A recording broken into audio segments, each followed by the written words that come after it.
आज हमारे पॉडकास्ट के लिए काफ़ी बड़ा दिन है क्योंकि आज हमारे पॉडकास्ट में आए हैं माननीय श्री कल्याण मिश्रा जी, पूर्व राज्यपाल, पूर्व केंद्रीय मंत्री, राज्यसभा सांसद, लोकसभा सांसद, विधायक। मतलब भारतीय राजनीति में ऐसा कोई पद नहीं है, ऐसा कोई राजनीतिक पद या संवैधानिक पद नहीं है जिसको लिया ना हो और उस पर काम ना किया हो। इससे मैं आपकी किताब देख रहा था तो आपकी बहुत पुरानी पिक्चर्स थी मोदी जी के साथ। तो आपकी पहली याद मोदी जी के साथ क्या थी? मोदी जी से हमारे बहुत पहले की भेंट है। मोदी से कभी कभी हम जैसे भाषण करके उतरे तो कभी कभी बताते हैं कि जहाँ वो उठे चाय पी रहे तो वहाँ चाय पिलाने के लिए पहुंचे। तो संबंध तो मोदी से बहुत पहले के। इंदिरा गांधी जी के ऊपर भ्रष्टाचार का आरोप लगाकर उनको संसद की सदस्यता से मुक्त कर दिया गया। तो उस समय इमरजेंसी लागू हो गई और इमरजेंसी में भी मैं अंडरग्राउंड होकर के काम करना शुरू किया। बाद में पकड़ा गया, मैं जेल में भी रहा। पर्सनल लेवल पे अटल जी से आपकी क्या याद है? अटल जी हम लोगों को बच्चे जैसा आगे बढ़ाए। अच्छा, फिर हम आते हैं उत्तर प्रदेश की राजनीति। आपके परम मित्र जो उत्तर प्रदेश सबसे फेमस जोड़ी, मैं कहूँगा राजनीति में उत्तर प्रदेश सबसे फेमस जोड़ी में से एक जोड़ी थी, श्री कल्याण मिश्रा जी और स्वर्गीय कल्याण सिंह। आप मुझे बताइए कि कल्याण सिंह जी से आपको अपनी पहली मुलाकात याद है कि पहली बार आप उनसे कब मिले थे? कल्याण सिंह जी की मेरी भेंट स्वास्थ्य मंत्री के नाते उनकी भेंट हुई थी। जब आपने राम मंदिर का जिक्र किया तो तब कल्याण सिंह जी ने बहुत बड़ा डिसीजन लिया था अपना पद छोड़ने का। आपने इस निर्णय को किस तरह से क्यों? नहीं, वो तो ठीक निर्णय था। हाँ, ठीक निर्णय था। निर्णय ठीक था। एक बहुत बड़ा मुद्दा था एक टाइम पे जब राजनाथ जी मुख्यमंत्री बने थे उत्तर प्रदेश में। बहुत लोग चाहते थे कि आप मुख्यमंत्री बनें। तो उसमें आपने कहा कि मैंने अपने से पहले इनको रखा राजनाथ सिंह को कि इनको बनना चाहिए मुख्यमंत्री। उसकी क्या कहानी थी? आपने मुख्यमंत्री पद तब क्यों छोड़ाया था? राम प्रकाश जी मुख्यमंत्री थे, हाँ, मैं उनके मंत्रिमंडल में सदस्य था। जी। राम प्रकाश जी ने कुछ कारणवश, उस कारण में हम नहीं जाना चाहते। समझ गया। अपने कार्यकाल में ऐसी कौन सी 3 चीज़ें करी जिसको लेके आप कह सकते हैं कि मैं इस चीज़ को लेके गर्व करता हूँ और राजस्थान में वो मैंने करा? राजस्थान में जब आप गवर्नर थे। देखिए, गवर्नर एक संवैधानिक पद है, जी। संरक्षक के रूप में काम करता है। वो किसकी सरकार है, किसकी सरकार नहीं है, वो प्रश्न नहीं है। जी। योगी जी अब उत्तर प्रदेश के मुख्यमंत्री हैं। आपने योगी जी को तो बहुत ही युवा अवस्था से देखा होगा अपने समय में। अब योगी जी कैसा राज्य चला रहे हैं और 2027 के चुनाव को लेके बड़ी गर्माहट है। तो आपके हिसाब से आपसे भी मैं देखा पंकज चौधरी जी मिलना है अभी, तो बात हुई नहीं कुछ। अब 2027 चुनाव के लिए क्या स्ट्रैटेजी है पार्टी की? और योगी आदित्यनाथ को लेके आपका क्या विचार है कि अब वो किस तरह से वापस बाउंस बैक कर सकते हैं? पार्टी की स्ट्रेटजी के बारे में तो पार्टी के नेता लोग बताएंगे। जी। So welcome to the brand new episode of podcast in Manas. आज हमारे पॉडकास्ट के लिए काफ़ी बड़ा दिन है क्योंकि आज हमारे पॉडकास्ट में आए हैं माननीय श्री कल्याण मिश्रा जी, पूर्व राज्यपाल, पूर्व केंद्रीय मंत्री, राज्यसभा सांसद, लोकसभा सांसद, विधायक। मतलब भारतीय राजनीति में ऐसा कोई पद नहीं है, ऐसा कोई राजनीतिक पद या संवैधानिक पद नहीं है जिसको लिया ना हो और उस पर काम ना किया हो। और अभी हमारा चैनल बहुत नया है और इतने बड़े व्यक्तित्व का आना बहुत बड़ी बात है। आज के हमने पॉडकास्ट में सारी बातें करी हैं कि भारतीय राजनीति कैसे इवॉल्व हुई है, संघ कैसे इवॉल्व हुआ, कैसे पार्टी बनी, उस पर अटल बिहारी वाजपेयी जी का, अडवाणी जी का, मोदी जी का, इन लोगों ने कैसे काम किया, इनका खुद का एज अ मंत्री इन्होंने कैसे उत्तर प्रदेश की काया पलटी पीडब्ल्यूडी मंत्रालय में रहकर, इन्होंने कैसे राज्यपाल रहकर संविधान को और मजबूत किया अपने कार्य क्षेत्र के अंदर। और मैं तो भी बहुत छोटा हूँ इस तरह के व्यक्ति से पॉडकास्ट करने के लिए, पर मुझे आज मौका मिला। बहुत अच्छा एक्सपीरियंस रहा है। मेक श्योर पूरा देखना, जो भी भारतीय राजनीति को क्लोजली देखते हैं और जानते समझते हैं उनके लिए पॉडकास्ट में बहुत जरूरी है समझने के लिए। आप लोग अभी नए नेता दिखते होंगे, उनके अंदर आपको फीलिंग शायद मुझे कम आती होगी, जो आप किसी भी पार्टी में हो, कुछ कुछ लोगों को लगता है कि नेता तो सारे ऐसे ही होते हैं, पर आपको ये पॉडकास्ट में चाहिए तब आपको समझ आएगा कि जो पुराने नेता हैं, जो जड़ से ज़मीन से उठे हुए नेता हैं, जिन्होंने हर तरह के समाज, हर तरह की सिचुएशन, जेल तक रहे हैं। इन्होंने बताया अभी अपने पॉडकास्ट में हमारे कि जेल तक 19 महीने रहे हैं। वो लोग कैसे उठे हैं, वो लोग कैसे समझते समाज को, वो कैसे काम करते हैं निस्वार्थ हो गए। तो आपको ये पॉडकास्ट देखना है और समझना है कि भारतीय राजनीति कैसे बढ़ी और इस तरह के नेता कैसे बढ़े, जिसके से देश आज जैसा हम जिस देश को हम देख रहे हैं कि जब इंडिपेंडेंस हुई थी देश की और आज जो देश इतना बड़ा हम देखते हैं, बड़े देश को, भारत इतना ग्रोथ कर रहा है, तो उसमें इस तरह के ही राजनेताओं का हाथ रहा है। अब तो राजनेता शायद गिने चुने जिससे आप रिलेट कर पाते होगे, तो पुराने नेताओं की बात अलग थी और पुराने नेता के साथ हमने पॉडकास्ट किया, मुझे नेता के साथ हमने पॉडकास्ट किया है। तो आपसे नेता की जो परिभाषा है वो इस पॉडकास्ट को हिम्मत शायद बदल जाए। बाबूजी, सबसे पहले आपको सादर प्रणाम। ये मेरा बहुत बड़ा सौभाग्य है कि आप एक हमारे काफ़ी नए चैनल पे आपने आने के लिए टाइम निकाला। और मेरा जो इनिशिएटिव है कि यंग लोग आएँ सोशल मीडिया पे और यंग लोग आके अपनी बात रखें, आप जैसे जिनका इतना बड़ा राजनीतिक का जीवन रहा है और सोशल लाइफ इतनी बड़ी रही है, उनके साथ इंटरेक्ट करने का मौका मिले। तो सबसे पहले आप बताइए कि आपने पॉडकास्ट में आने के लिए मतलब आपको क्या लगा कि क्यों आना चाहिए? मुझे बड़ी प्रसन्नता हुई जब मैं आपसे मिला और जानकारी हुई कि आपने इंजीनियरिंग की पढ़ाई की है, जी। बीटेक की परीक्षा पूर्ण करने वाले हैं और उसके साथ ही साथ आपकी रुचि पॉडकास्ट में भी हो रही है जी, जी। और उसके माध्यम से लोगों को संदेश भी देना चाहते हैं कि विभिन्न व्यक्तित्वों का पॉडकास्ट करते हुए जी। उनके जीवन से क्या सीख लेनी है, किस ढंग से अपने को आगे बढ़ाना है, ये लोगों के अंदर चीज व्याप्त हो, इस दिशा में जो सोच आपकी मैंने देखी तो मुझे लगा कि आप जैसे नौजवानों को आगे बढ़ने में सहयोग करना चाहिए। काफ़ी धन्यवाद। और इसलिए जब आपने कहा कि हम आपका पॉडकास्ट करना चाहते हैं तो मैं सहर्ष उसे स्वीकार किया। बहुत धन्यवाद आपका। तो सवाल को सिलसिला शुरू करते हैं। उससे पहले मैं एक बात बोलना चाहूँगा कि आप उम्र में मुझसे 4 गुना बड़े हैं और स्टैचर और कद और तजुर्बे में 4000 गुना बड़े हैं। तो पॉडकास्ट के दौरान मुझसे कोई गलती हो जाए तो प्लीज़ उसको आप अपना पोता समझ के माफ़ कर देना। तो मेरा सबसे पहला सवाल आपसे ये है कि आपने भारतीय राजनीति को हर दौर में देखा है। जब भारतीय राजनीति पोस्ट इंडिपेंडेंस के बाद इवॉल्व हो रही थी, उसके बाद अलग-अलग मौके आए, अलग-अलग फेसेस आए। आपने हर फेसेस में आप ऑफिस होल्डर भी रहे हैं और आपने देखा है। पर मुझे थोड़ा और पीछे जानना है कि जब कल्याण मिश्रा जी 16-17 साल के थे, तब वो राष्ट्रीय स्वयं सेवक से उनसे जुड़े और उस एज में आपकी क्या धारणा थी और वो क्या मोटिवेशन था कि आपको देश सेवा के लिए गए या आपके कोई राजनीतिक गुरु थे या किसी को देख के आप प्रेरणा हुई कि आपको इतनी कम एज में आपने आरएसएस को ज्वाइन किया उस टाइम? राष्ट्रीय स्वयंसेवक संघ मैंने 1955 में हाँ जी। ज्वाइन किया था। संघ की शाखाएं लगती थी, जी। अभी भी लगती हैं। हाँ। तो उन शाखा पर मैं जाना प्रारंभ किया। जी। उसके पहले मेरे बड़े भाई थे, वे भी संघ की शाखा पर जाते थे, जी। कार्यक्रमों में जाते थे। जी। तो संघ से संबंध होने के कारण मेरी पृष्ठभूमि चूंकि गांव की थी, तो गांव में भी संघ के प्रचारक आते थे। जी। तो उनके जीवन को देखकर मैं बड़ा आकर्षित होता था। मैं छोटा था, लेकिन उनका प्यार, उनका स्नेह, भूखे हैं तो भी प्रसन्न रहना, ये सारी चीजें मैंने देखी थी। तो एक स्वाभाविक रूप से उनके प्रति आकर्षण का भाव था। और साथ ही साथ कभी कभी मैं उनके साथ कभी कार्यक्रम में जाता था जी। तो देशभक्ति संबंधित जो गीत थी, वो देशभक्ति संबंधित गीत ने भी मुझे आकर्षित किया। जी। तो उस समय तो मैं उतना अधिक जानकार नहीं था, बड़े भाई हमारे जाते थे। लेकिन जब मैं चूंकि उस समय गांव में मैं मिडिल स्कूल में पढ़ रहा था, कक्षा 8 में। कक्षा 8 पास करने के पश्चात मैं जब क्लास 9th में गया तो मैं वाराणसी मुझे आने का अवसर मिला। बनारस में सेंट्रल हिंदू स्कूल है, बनारस हिंदू विश्वविद्यालय का जो लोअर सेक्शन है, उसमें मुझे प्रवेश मिला था। तो वहाँ मैं सही माने में संघ के लोगों से ज़्यादा संबंध हुआ, संपर्क हुआ और पास में ही संघ की शाखा लगती थी। जी। मैं वहाँ जाना शुरू किया और जाने के बाद जो खेल होते थे, सारी चीज़ें होती थी, व्यायाम होता था, सूर्य नमस्कार होता था और उसमें गीत होती थी। तो गीत ने भी, व्यायाम ने भी मुझे बहुत आकर्षित किया। और अंत में संघ की प्रार्थना होती थी, नमस्ते सदा वत्सले मातृभूमे त्वया हिंदू भूमि सुखम वर्धितो। ये जो प्रार्थना होती थी, इस प्रार्थना के अंदर मातृभूमि के प्रति जो भक्ति थी, इसको देख करके मन के अंदर समर्पण का भाव स्वयं जागृत हुआ और इसलिए मैं शाखा पर नियमित रूप से जाना शुरू किया।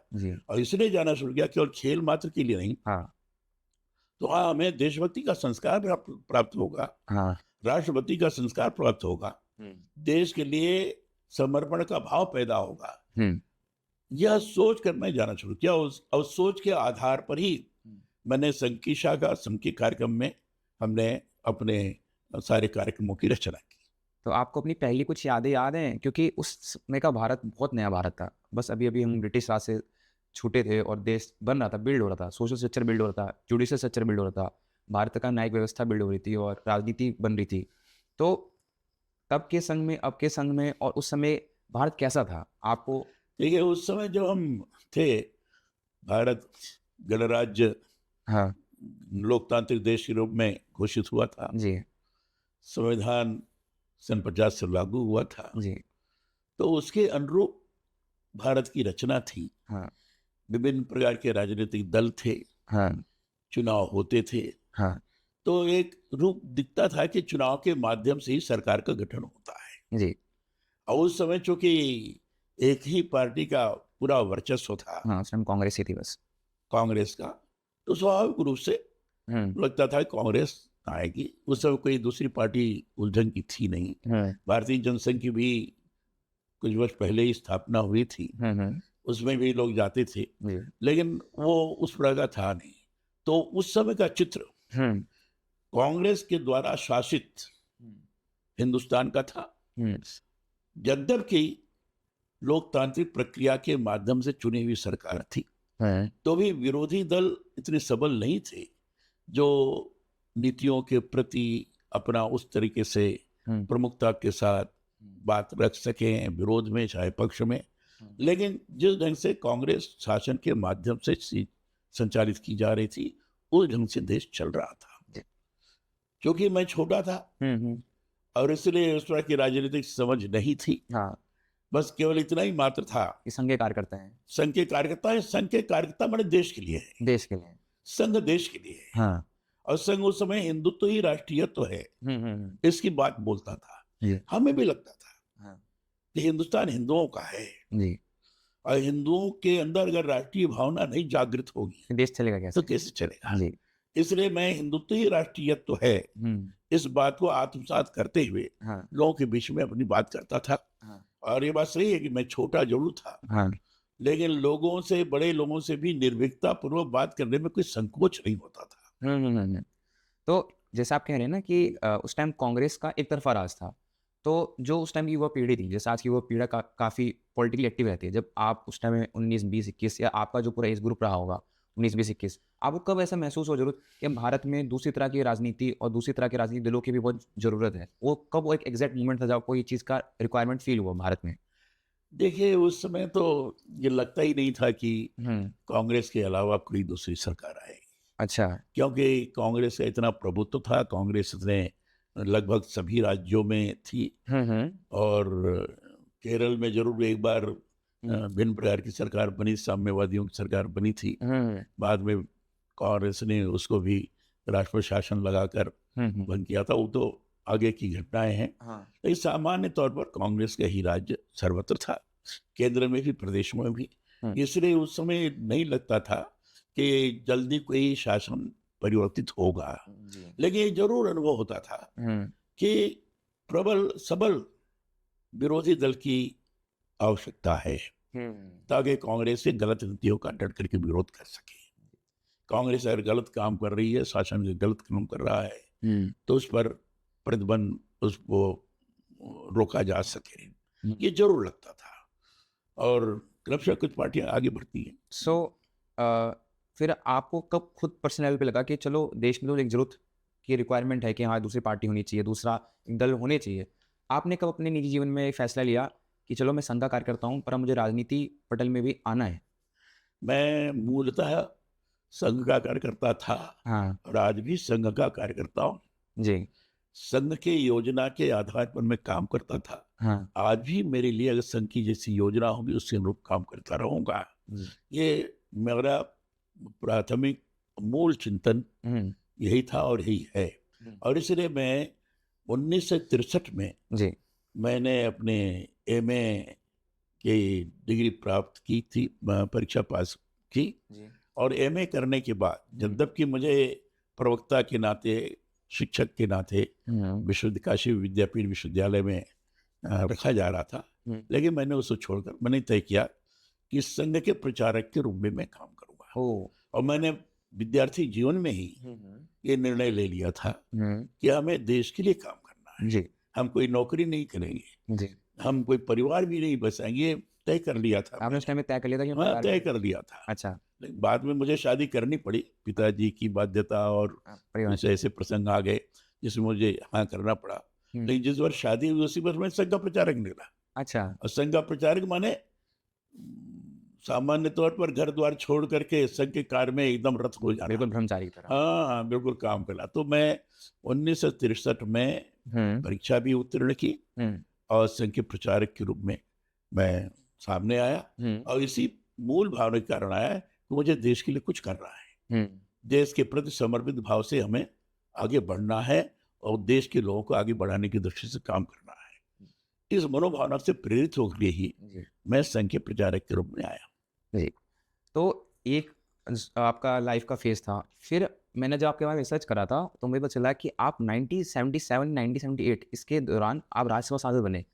तब आपकी उम्र मेरे हिसाब से ज़्यादा से ज़्यादा 35-36 वर्ष के 35 ये अभी भी बहुत बड़ी उपलब्धि है कि इतनी कम एज में राज्यसभा सांसद बनना। उस मुझे लगता है उस समय का सबसे यंगेस्ट राज्यसभा सांसद रहे हो। हाँ जी, हाँ। हाँ, तो इसके पीछे की कहानी क्या है? मतलब इसका मतलब आपके लिए बहुत बड़ी बात रही होगी और आपके आस-पास के समाज के लोगों को बड़ी बात रही होगी। कैसे आप उस उम्र में आप उस पद तक कैसे पहुँचे थे? देखिए, मैं जैसे पहले आपको बताया हाँ, कि मैं संघ के प्रचारक के रूप में 1963 में पढ़ाई समाप्त करने के बाद निकला हाँ, और इसी भावना से निकला था कि संघ की जैसी योजना होगी, जी, संघ के नेतृत्व की जैसी योजना होगी, हाँ, संघ के अधिकारियों की जैसी मेरे लिए योजना होगी, हाँ, उससे अनुरूप ही मुझे काम करना है। जी, क्योंकि संघ के अधिकारियों की योजना राष्ट्रभक्ति से प्रेरित होकर राष्ट्र को आगे बढ़ाने की दृष्टि से ही हुँ, होती है। हुँ, और इसलिए उस दिशा में जैसे भी मेरे लिए योजना की जाएगी जी, उसी अनुरूप में काम करूंगा। जी, और इसलिए मैं 1963 से लेकर हाँ, हाँ, 1968 तक हाँ, सीधे संघ के काम में लगा हुआ था प्रचारक के रूप में। पूरा जीवन उसमें आपका लगा। और प्रचारक के नाते ही हुँ, मुझे संघ के अधिकारियों ने हमारे स्वर्गीय पूज्य सर संघ चालक रज्जू भैया थे, हाँ, उस समय पूज्य हमारे भावराव देवरस जी थे, हुँ, उस समय उत्तर प्रदेश का काम विशेष रूप से उन लोगों की जिम्मेदार देखते थे। हुँ, तो उन्होंने मुझे बुलाकर कहा कि तुम्हारे लिए जनसंघ में जाकर काम करने की योजना की गई है जी, और इसलिए जनसंघ के काम करने के लिए हमें संगठन मंत्री के रूप में रखा गया।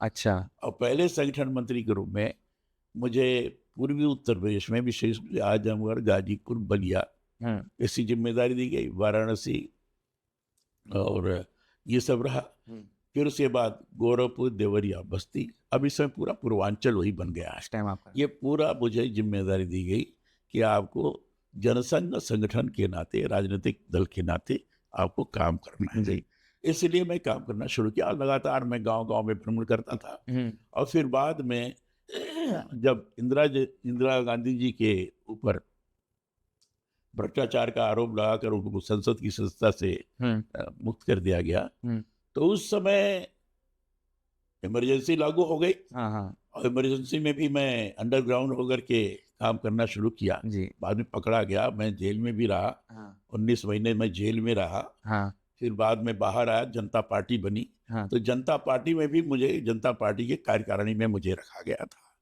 और उस समय राज्यसभा का चुनाव ही होने वाला था। जी, जनता पार्टी बन जाने के बाद 77 का चुनाव हुआ, उसमें जनता पार्टी की सरकार बनी, मुरारजी भाई उसके प्रधानमंत्री बने और हमारे नेतागण भी जो अटल जी थे, अडवाणी जी थे, या बाकी ये जनसंघ से संबंधित लोग थे, ये लोग भी मंत्रिमंडल में शामिल रहे। जी, सब मिला के जनता पार्टी हुई। हाँ, फिर बाद में 78 में हुँ, राज्यसभा का चुनाव होने वाला था, हुँ, हर 2-2 वर्ष बाद होता था। हाँ, हाँ, तो उस समय हम चूंकि जनता पार्टी के कार्यकारिणी में थे और जनसंघ घटक के अंतर्गत हमें महत्वपूर्ण भूमिका के रूप में रखा गया था, पूरे पूर्वी उत्तर प्रदेश में देखता था। जी, तो हम लोग विचार करके गए थे पार्लियामेंट्री बोर्ड के अंदर, हुँ, ये नाम दिया जाएगा राज्यसभा के लिए। जी, तो हम तो नाम दूसरे लेके गए थे, अच्छा, लेकिन वहाँ जाने के बाद हुँ, लोगों ने, मैंने, हमारे नानाजी देशमुख थे, अटल जी थे, जी, सुंदर सिंह भंडारी जी थे, हुँ,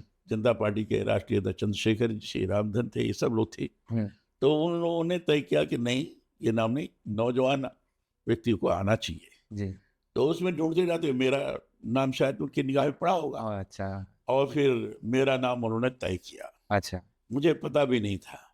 हाँ। मुझे बाद में नानाजी देशमुख जी ने और सुंदर सिंह भंडारी जी थे, हुँ, तो उस समय उन्होंने कहा कि तुम्हें राज्यसभा में भेजा जा रहा है। मैंने कहा नहीं नहीं, हम तो ये नाम लेके गए थे, इनको तय करिए। अच्छा। कहे नहीं नहीं, तुम्हारा नाम तय किया है, तुम्हें ना नहीं करना है। तो तो उस समय मुझे कहा गया कि तुम्हें राज्यसभा में जाना है, हाँ, और मैं स्वयं आश्चर्यचकित था खुद की कि मुझे कैसे, मैं राज्यसभा में क्या करूंगा, मैं तो अभी कभी किसी उसमें रहा नहीं हूँ। हाँ, हाँ, पद में। लेकिन जब मुझे कहा गया, हुँ। अब जब मैं आया तो होटल से नाम निकालने के लिए नॉमिनेशन करना पड़ता है। हुँ, आजमगढ़ में मैं था, चूंकि केंद्र मेरा उस समय जब सेंट्रल मंत्री था तो मेरा आजमगढ़ था। अच्छा, अच्छा। तो आजमगढ़ में हमारा वोटर लिस्ट में नाम था।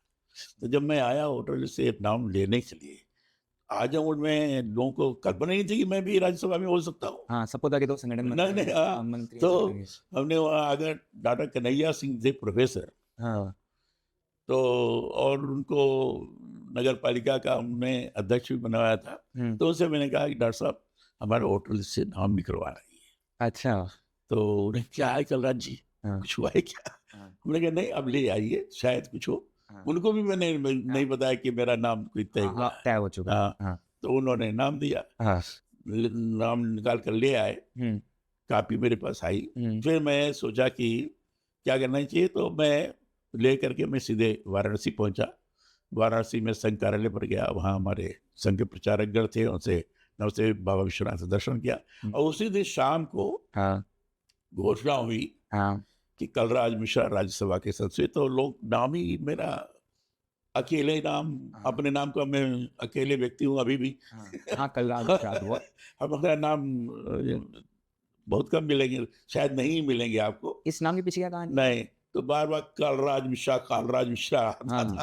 तो लोगों को लगा कि कलराज जी हो गए। फिर मैं गया लखनऊ में, नॉमिनेशन किया, हाँ, राज्यसभा में चुना गया। और मैं, ये बात सही है कि उस समय संसद में हुँ, मैं सबसे कम उम्र का था। हाँ। जी।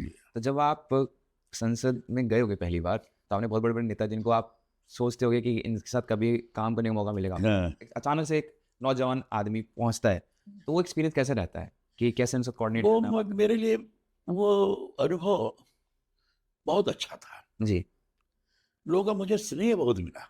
कि चलो नया लड़का है कुछ हाँ, चाहे कोई किसी भी दल से संबंधित रहा हो, हाँ, यानी जनता पार्टी में शामिल जो घटक दल थे, समाजवादी और कांग्रेस, संगठन कांग्रेस, ऐसे सब लोग सम्मिलित थे। इन सब नेताओं का भी स्नेह मुझे बहुत मिला। अच्छा ये एप्रिशिएट करें अब जैसे समाजवादी चंद्रशेखर जी थे, हाँ, जनता पार्टी के राष्ट्रीय अध्यक्ष थे, उनका भी बड़ा प्रेम मिला। जी, मधुरिमय थे, सुरेंद्र मोहन जी थे, हुँ, उनका बड़ा स्नेह मिला। हुँ, संगठन कांग्रेस से रामकृष्ण हेगड़े थे, हुँ, इनका भी मुझे बहुत स्नेह मिला। हुँ, बाद में जगजीवन बाबू भी थे, इनका भी स्नेह मिला। शिव मुरारजी भाई का भी बड़ा मैं स्नेह मिला। और हमारे पार्टी के नेताओं का, नानाजी देशमुख जी थे, अटल जी थे, भंडारी जी थे, कुशाभाऊ ठाकरे थे, हाँ, ऐसे सब लोगों का प्यार तो हमें मिला ही। हाँ, और इसी कारण मुझे अपने व्यक्तित्व को आगे बढ़ाने में एक अवसर भी प्राप्त हुआ। आपकी पर्सनैलिटी को उस माहौल ने शेप हाँ, किया। और राज्यसभा में जब भी मैं बोलता था, मुझे तो लगता नहीं था कि मैं कोई अच्छा बोल रहा हूँ, लेकिन लोग मुझे बड़ा प्रोत्साहित करते थे। जी, और राज्यसभा में दूसरे दल के लोग भी, हुँ, मैं कम्युनिस्ट पार्टी की बात कह रहा हूँ, कम्युनिस्ट पार्टी से जी, ऐसे लोग भी मुझे करते थे। पीठ थपथपाते थे। अच्छा, जैसे उस समय कम्युनिस्ट पार्टी के प्रमुख नेता थे भूपेश गुप्ता, अच्छा, राज्यसभा में बड़ा वोकल थे वो, हाँ, और बुजुर्ग भी थे। जी, जब मैं बोलता था तो कभी-कभी आकर मुझे बड़ा शाबाशी देते थे। कि हाँ, जबकि साम्यवादी दल और बिल्कुल अलग जनसंघ में, आइडियोलॉजी है। हाँ, भैया शाबाशी देते थे। अच्छा, तो मुझे लगता था लोगों का स्नेह मिला है। और हमारे पार्टी के नेता आडवाणी जी थे, बाकी लोग थे।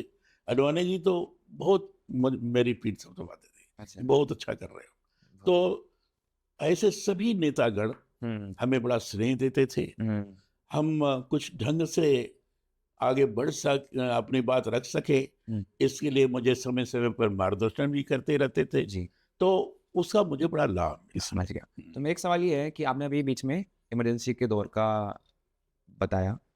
अलग-अलग लोगों की अलग-अलग धारणाएँ है इमरजेंसी के दौर को लेके और आप खुद आपने बताया कि मैं जेल में भी रहा। तो एक तो आप मुझे बताइए कि जेल का एक्सपीरियंस कैसा रहा? कि जेल में मतलब आपको क्या माहौल लगा? क्योंकि आप राजनीतिक कारणों की वजह से आपको जेल में डाला गया होगा, ये तो बात 100% श्योर है। देखिए, जब प्रारंभ में आपातकाल की घोषणा हुई, जी। आपातकाल की घोषणा के पूर्व हुँ, पूरे देश भर में जयप्रकाश नारायण जी का संपूर्ण क्रांति आंदोलन चल रहा था। जी। वो संपूर्ण क्रांति आंदोलन भ्रष्टाचार के विरुद्ध था। है। उस कांग्रेस सरकार की तरफ से जो भ्रष्टाचार जनित व्यवहार लोगों ने किया था, उसको उजागर किया जा रहा था। हाँ, बड़े लेवल पे। हाँ, बड़े लेवल पर स्वयं इंदिरा जी से बार बार कहा जा रहा था कि ये भ्रष्टाचारी सरकार है, इसको गद्दी छोड़ना चाहिए, आदि आदि। तो पूरे देश भर में कांग्रेस के विरुद्ध बड़ा जबरदस्त माहौल बन गया था। उस समय कांग्रेस कुछ न हार भी गई थी, और उसी समय रायबरेली से चूंकि मिसेस गांधी चुनी गई थी, इनके जो प्रतिद्वंदी थे श्रीमान राजनारायण जी थे, तो उन्होंने पिटीशन दाखिल की थी इलाहाबाद हाई कोर्ट में इंदिरा जी के विरुद्ध कि भ्रष्टाचार से चुनाव जीती हैं मतलब। और इसको लेकर के सारे बहस के पश्चात वो जगमोहन सिन्हा थे जज, उन्होंने ये फैसला दिया कि इन्होंने भ्रष्टाचार जनित व्यवहार किया है, और भ्रष्टाचार जनित व्यवहार करने के कारण इनको संस्था से मुत्कर किया जाता है, फिर आगे चुनाव लड़ने की दृष्टि से भी ये उपयुक्त नहीं होंगे, आदि आदि इस बात के घोषणा भी की गई थी, पैसा दिया गया था जी। इसका परिणाम हुआ कि मिसेस गांधी को लगा कि ये तो ठीक नहीं, ये मेरे खिलाफ ज्यादा बात बड़ी और इसलिए आनंद फानन में उन्होंने बड़े से बिना कैबिनेट मीटिंग किए, बिना राष्ट्रपति के उस समय दस्तखत किए हुए, बाद में दस्तखत कराया, फिर उन्हें आपातकाल की घोषणा कर दी। हाँ, 25 जून को बहुत बड़ा धक्का था, बहुत बड़ा, फ्री स्पीच को रोका गया था। तो ये घोषणा उसमें हुआ कि जो फंडामेंटल राइट्स है वो खत्म हो गए, सारे खत्म कर दिए गए जी। मौलिक अधिकारों का हनन किया गया, और मौलिक अधिकारों का हनन करते हुए तानाशाही का जो व्यवहार है वो प्रारंभ हो गया जी। आपातकाल के दौरान लोगों को बड़ा प्रताड़ित किया गया, जो आपको दमनकारी नीति अपनाई गई, लोगों के घरों को लूटा गया, लोगों के पीटा गया, और यहाँ तक हुआ कि लोगों के नाखून में कीलें गाड़ी गई। ये सारा हरकतें की गई। उस समय भी अंडरग्राउंड होकर के मैं कार्य कर रहा था जी। मेरे जिम्मे पूरा पूर्वी उत्तर प्रदेश था। मैं संपूर्ण क्रांति आंदोलन में, जयप्रकाश नारायण जी के आंदोलन में पूर्वी उत्तर प्रदेश का मैं संयोजक भी था। तो उस समय मैं देवरिया जिले में एक अपने संघ के जिला कार्यवाह थे, फूलराज जी थे, हमारे फूलराज निषाद थे, उनके घर पर जाकर पुलिस वालों ने इतनी जाति की थी कि उनके सारे पशुओं को वहाँ से किनारे कर दिया, घर में जो सामान थे, अनाज थे, उनको लूट लिया, और माताओं बहनों के साथ दुर्व्यवहार किया। ये मुझे जानकारी हुई तो मैं रात को ट्रक और इधर से साधन पा करके मैं देवरिया पहुंचा था। फिर कुछ लोगों को बुलाया था रात को, और रात भर में मीटिंग ली, और फिर कैसे कार्यकर्ताओं को ठीक किया जाए हमने करने का प्रयास किया था। गांव में जाकर लोगों को किसी ने खबर कर दी पुलिस को कि कलराज मिश्रा जी यहाँ आए। अच्छा।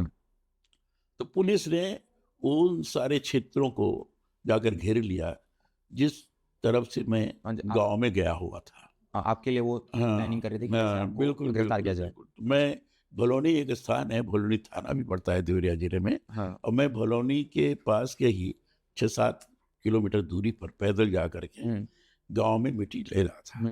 वहाँ जब मैं सुबह आया हूँ तो देखा कि वहाँ भलौनी स्कूल था, वो सड़क थी, वहीं मुझे आना था। तो वहाँ लगभग 300-400 पुलिस के लोग खड़े हैं, बस आपको पकड़ने के लिए 400 पुलिस वाले बैठाए गए कि कलराज मिश्रा जी को आज पकड़ना। तो फिर मैं वहाँ गया तो एक मंडई थी, मंडई में चाय बनाने वाला था। तो मैं मंडई में जाकर बैठता दातुन करते हुए, और देखा वो सब लोग खड़े हैं। उसी समय दातुन करते समय देवरिया और बरहज सामने भौगोलिक स्थिति है, तो बरहज से एक बस जा रही थी देवरिया के लिए। अच्छा। तो वही स्टॉप था, वहाँ रुकी, तो मैं सोचा चल के उससे बैठ जाऊँ। तो मैं बाहर निकला वहाँ बैठने, तब तो कई CID वाले थे जो मुझे अच्छी तरह से पहचानते थे। अच्छा। 7-8 थे जो हमारे विभिन्न कार्यक्रमों में जाते थे साथ साथ में जी। आए, अरे कलराज जी आप कब आए? अच्छा। तो मैंने कहा भाई मेरा नाम कलराज नहीं है। अच्छा, आपने मना किया? मैं नहीं हूँ। अच्छा। तो कहने नहीं, अच्छा उस समय मैं पायजामा पहना था और कुर्ता पहना था। मैं पायजामा कुर्ता पहनता नहीं था। अच्छा। मैं सामान्यतः कमीज और धोती पहनता, और थोड़ा अपने आप को डाउन रखने के लिए आपने तो चश्मा नहीं लगता था उस समय, मैं चश्मा में लगाया था। अच्छा जी, थोड़ा अलग दिखो। हाँ, तो मैंने कहा नहीं, मेरा नाम कलराज नहीं है। अरे यार कल जी आप इसके साथ, तो मैंने कहा नहीं भाई आपको गलतफहमी हो गई है। तो मुझे चूंकि उस सारे इलाके की अच्छी जानकारी थी, हाँ, गाँव की भी बाकी की भी, तो मैंने कहा नहीं नहीं मैं तो पैना गाँव है, मैं वहाँ का रहने वाला हूँ। हाँ, तो कहने नहीं आप ऐसा कर रहे हैं। मुझे लगा कि सब चूंकि हमारे साथ इतने बार गए हैं कार्यक्रमों में, हाँ, तो इनसे अब पार पाना कठिन लगता इनको है। आप तब मैंने कहा अरे भाई तुम्ही लोग को पकड़ना था। हाँ, तो कहे कि नहीं नहीं, मुझे पता लगा कि हमारे पकड़ने के लिए कुछ इनाम रखे गए थे। तो उनकी भी मजबूरी ऊपर से थी। हाँ, तो मैंने कहा कि ठीक है, तो हमें हथकड़ी लगाने की कोशिश किया उन्होंने। हाँ, हमने खबरदार हथकड़ी नहीं लगेगी। हथकड़ी हम कोई ना ना, आरोपी थोड़ी ना है। हाँ हमने डांट दिया। हाँ, फिर हम कहे चलो कहाँ चलना है। हाँ, तो फिर वहाँ से मैं चला गया। हाँ, वहीं पास में पुलिस चौकी थी, वहाँ DYSP आए हुए थे। तो वहाँ मैं पकड़ा गया, हमारे साथ और 3-4 लोगों को और पकड़ा। आपके कार्यकर्ता रहे होंगे। मैं उस समय आतंक का माहौल बड़ा भयंकर था। कि जितने भी इतना आतंक था जी। कि लोगों को लगता था कि कहीं मरवा न दे हाँ, जेल में। ओ, क्या तक आतंक था। और उस समय DIR था और मीसा। हाँ, मीसा का तो कोई ठिकाने कब तक रखा जा सकता है। DIR के वक्त केस भी लगा सकता है, हाँ, मीसा केस भी नहीं लगा सकता था। हाँ, हाँ, तो मुझे सबसे पहले मीसा ही लगाया। अच्छा, जिससे इनको छूट ना हाँ, पाए। हाँ, तो मैं देवरिया जेल में हम्म, वहाँ गया। हम्म, वहाँ लगभग 150-200 लोग थे। हम्म। वहाँ समाजवादी पार्टी के नेतागण भी थे कुछ। सब बाकी जो राजनीतिक बंदी थे वो भी। और भी लोग थे। हम्म, तो मैं प्रारंभ में इतना आतंक था कि लगता है जिंदगी भर इसी में रहेंगे। अच्छा, और परिवार हाँ। परिवार का कैसा परिवार तो मेरा आजम नहीं था, हमारी पत्नी आजम नहीं थी उस समय। अच्छा, तो तो लोग परेशान हो पता गए सब नहीं, कि अब लोगों को लग गया था पकड़े जाएंगे तो क्या परेशानी। हाँ, मतलब मजबूत हो बच्चे रखे थे। हाँ, बच्चे थे, तो इसलिए वहाँ देवरिया जेल में आ गया मैं। अच्छा, तो ये नहीं लगता था कि हम निकल भी पाएंगे। आपने मान लिया था कि आप जब तक हाँ इंदिरा मान जी लिया, रहेंगी और तो। बिल मन कड़ा था। कोई भी ये परिस्थिति आएगी।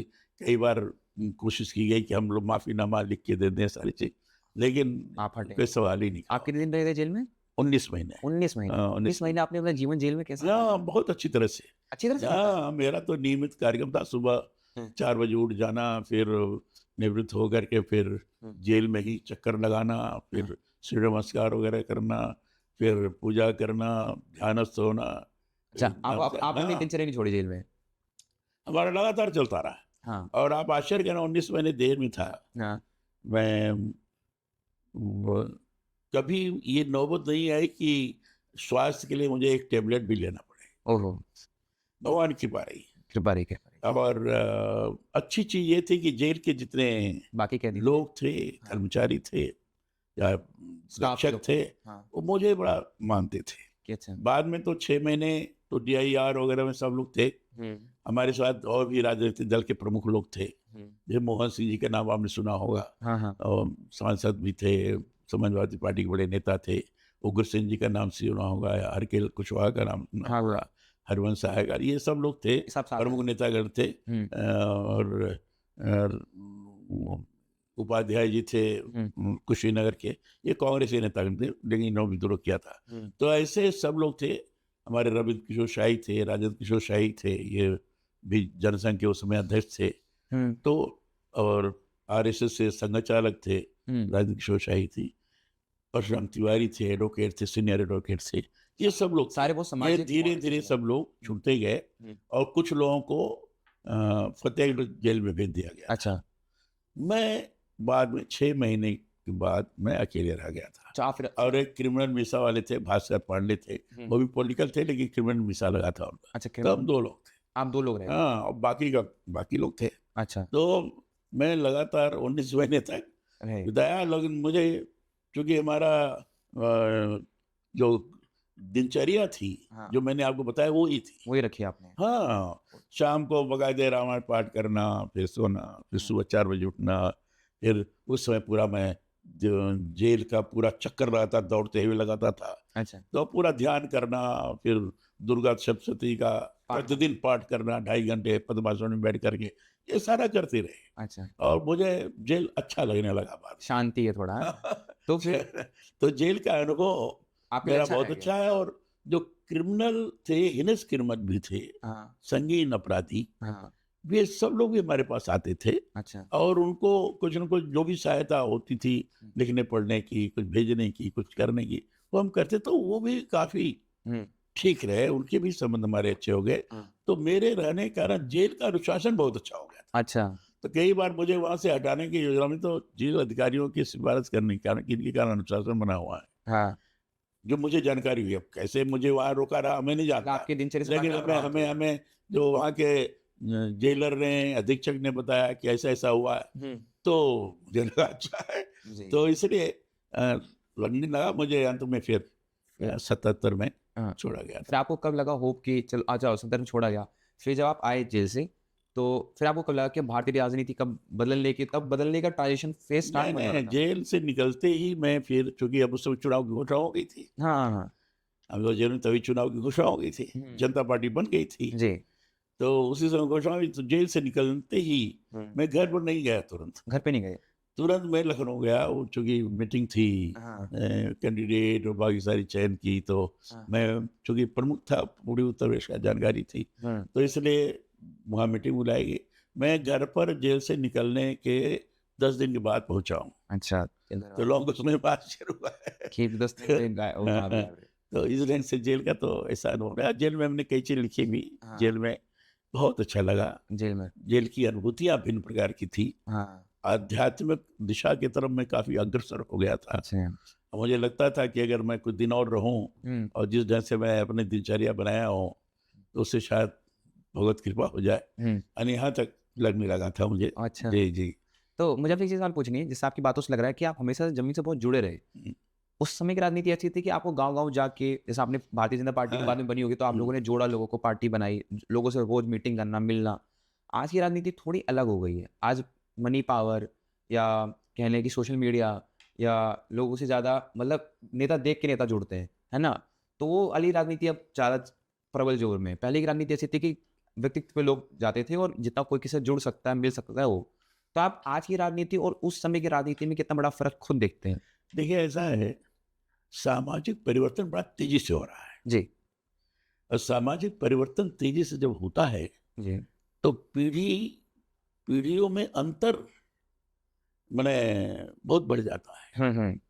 क्योंकि आधुनिक ज्ञान का या आधुनिक संस्कृति और सभ्यता का हुँ, सर्वाधिक बच्चों के ऊपर असर पड़ता है जी। और उसके अनुसार वो करना शुरू कर देते हैं।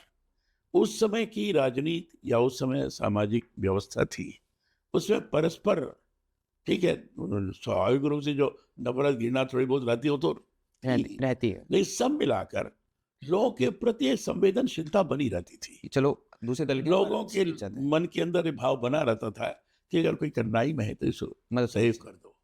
राजनीतिक दृष्टि से, वैचारिक दृष्टि से हुँ, जो मतभेद भी रहा करते थे, हुँ। तो मतभेद बहस के दौरान, वार्ता के दौरान जरूर दिखते थे, अच्छा। लेकिन मतभेद हुँ। मनभेद के रूप में नहीं होता था, हाँ, प्रतिशोधात्मक नहीं होता था। जी। यानी ये तो हमारे विचार का है, दिन से चलो बात ही नहीं मारो, करेंगे, लाड़ ऐसा हो, नहीं, ऐसा नहीं था। आपस में, नेताओं में भी आपस में प्रेम मोहब्बत रहती थी। मैं आपको बताया ना हुँ, कि हमारे तो सभी दल के लोगों से बड़ा आपस में संबंध थे। जी, जेल में सभी दल के लोग थे, जी। आपस में वो लोग बैठते थे, आपस में कार्यक्रम करते थे। लगता ही नहीं था कि कोई हुँ, इस प्रकार का है, हाँ, बल्कि एक दूसरे की चीज, जैसे समझ मैं एक उदाहरण दे रहा हूँ, जेल का ही उदाहरण, जी। कि हरकेवल कुशवाहा थे, हुँ, समाजवादी पार्टी के जबरदस्त कार्यकर्ता थे, बड़े नेता थे, सांसद भी थे, और मैं जनसंघी आदमी, हुँ, संघ का व्यक्ति, हुँ, और वो जनसंघ और संघ का बहुत विरोध करते थे। हुँ, फिर हिंदू पूजा पाठ ये सब लोग विरोध करते थे, हुँ, लेकिन साथ में रहने का परिणाम ही हुआ, तो उनको लगा कि नहीं, पूजा करना चाहिए, धार्मिक होना चाहिए। हाँ धार्मिक होना चाहिए, हाँ, हमें कम से कम ये ग्रंथ पढ़ने चाहिए, हाँ, इसे सीखना चाहिए। ये स्तर का परिवर्तन हुआ। हाँ, मतलब अगर कोई तो अच्छा था लोग परस्पर जब विचारों का विचार एक दूसरे से आदान प्रदान होता है हुँ, और व्यवहार और आचरण के माध्यम से और सारी चीज दिखाई पड़ती है, हुँ, तो व्यक्ति उससे निश्चित रूप से आकर्षित होता है। जी, तो इसका परिणाम हुआ था जी, कई लोगों के अंदर, जी। जो हमें अछूत समझते थे। हुँ, उनको लगता था नहीं नहीं नहीं नहीं, वैचारिक दृष्टि से भी इनका स्तर ऊंचा है, हुँ, ये जो सोच रहे हैं, इनके जो विचार हैं, इनके जो संस्था है, जैसा हम सोचते थे कि बड़ी संकुचित, बड़ी ऐसा नहीं है। हुँ, पूरे समाज को लेकर चलने की वसुधैव कुटुंबकम की भावना को आत्मसात करके एक दूसरे को आगे बढ़ाने की, जी ये लोगों को, बहुत सारे लोगों को लगता था। जी मधुमेह जैसे व्यक्ति भी इस बात से विचार करना शुरू कर दिए थे। आपकी बात से मैं बिल्कुल एग्री करता हूँ। जैसे आज का समाज या राजनीति या कुछ भी कहें, अगर हमें पता भी है कि जो हमारा विरोधी है वो सही भी है, राजनीतिक विरोधी है, हाँ, तो लोग आज खुलेआम उसको एक्सेप्ट नहीं करते। हाँ, जैसे मैं अटल जी को देखता था, अडवाणी जी को, आपकी जो पीढ़ी रही राजनीति की, इसमें मुझे किसी अच्छी लगती थी कि अगर दूसरे दल की कोई बात अच्छी लगती थी तो उसका स्वीकार करते अब थे। आज जो है, हाँ आज इतना वैचारिक मतभेद हो गया है कि कहीं कहीं हमें मतभेद के रूप में दिखता है, और एक दूसरे की जान लेने तक लोग हाँ तत्पर हो जाते हैं। जी, स्वार्थपरता जरा ज्यादा बढ़ गई है, हाँ और इसके अंदर व्यावसायिकता का स्वरूप भी आ रहा है। हमें दिखने लगा है। कॉर्पोरेट का जो influence। राजनीति सेवा का माध्यम है, हम्म, जो हम लोग के जमाने में सामान्य तौर पर ज्यादातर लोग लेकर के चलते थे, जी ये मैं ये नहीं कह रहा हूँ कि उस समय नहीं लोग रहे होंगे दूसरी बात के, लेकिन ज्यादातर लोग ऐसे थे जो राजनीतिक सेवा का माध्यम है ये मान करके चलते थे, एक दूसरे के कल्याण की दृष्टि से काम करते थे। आज जो है राजनीति व्यवसाय का माध्यम बन गई है, और इसके कारण भ्रष्टाचार बड़ा तेजी से पनपा है। टेक्नोलॉजी के कारण जो परस्पर एक दूसरे से संबंध बनने चाहिए वो नहीं बन पा रहे हैं। संवाद तो जरूर हो जाते हैं, हाँ मोबाइल से संवाद हो जाता है, लैपटॉप है उससे संवाद हो जाता है, ये सारी चीजें तो हैं, लेकिन प्रत्यक्ष मिल करके जो संवाद के कारण आत्मीयता बढ़ती है उसका ह्रास हुआ है। यह आत्मीयता ही पूरे समाज को जोड़ने वाली कड़ी है, समझ गया। और ये आत्मीयता संवाद के माध्यम से और संवाद के कारण आचरण व्यवहार के माध्यम से तभी बढ़ेगी। ये उस समय था ऐसा, हम लोग के समय में। हाँ। इस समय उसकी बड़ी कमी हो गई है, और इस कमी के कारण कई जगह बड़ी परेशानी का अनुभव हो रहा है। जी टेक्नोलॉजी का आधार चीजें तो इकट्ठा हो जा रही है, हाँ पर उसका हम मुट्ठी में ले रहे पर हैं, उसका उपयोग नहीं हो रहा अच्छे से। मुट्ठी में ले रहे हैं, हाँ लेकिन मुट्ठी में लेने के बाद भी जो परस्पर का आत्मीय व्यवहार है, जो परस्पर की संवेदनशीलता है, टेक्नोलॉजी के डेवलपमेंट के कारण केवल टेक्नोलॉजी का विकास की दृष्टि से उपयोग किया जाए, और लेकिन मानवीय संवेदनाओं को भी साथ में लेकर के लोगों को जोड़ने का प्रयास किया जाए, ये दूसरा पक्ष है, इसका किसी कमी हुई है। जी टेक्नोलॉजी का उपयोग होना चाहिए, लाभदायक है, लेकिन उसके साथ साथ मानवीय संवेदनशीलता भी बहुत आवश्यक है। अगर उसमें कमी होती है तो हम विकास तो जरूर कर जाएंगे, लेकिन अलगाव की प्रवृत्ति ज्यादा बढ़ जाएगी। हमने आपके फेस की बात की, आपके बचपन की बात की, फिर आपका संघ से, फिर आपका राज्यसभा, फिर हम आते हैं उत्तर प्रदेश की राजनीति और आपके परम मित्र जो उत्तर प्रदेश सबसे फेमस जोड़ी, मैं कहूँगा राजनीति में उत्तर प्रदेश सबसे फेमस जोड़ी में से एक जोड़ी थी, श्री कलराम मिश्रा जी और स्वर्गीय कल्याण सिंह जी। आप मुझे बताइए कि कल्याण सिंह जी से आपको अपनी पहली मुलाकात याद है कि पहली बार आप उनसे कब मिले थे?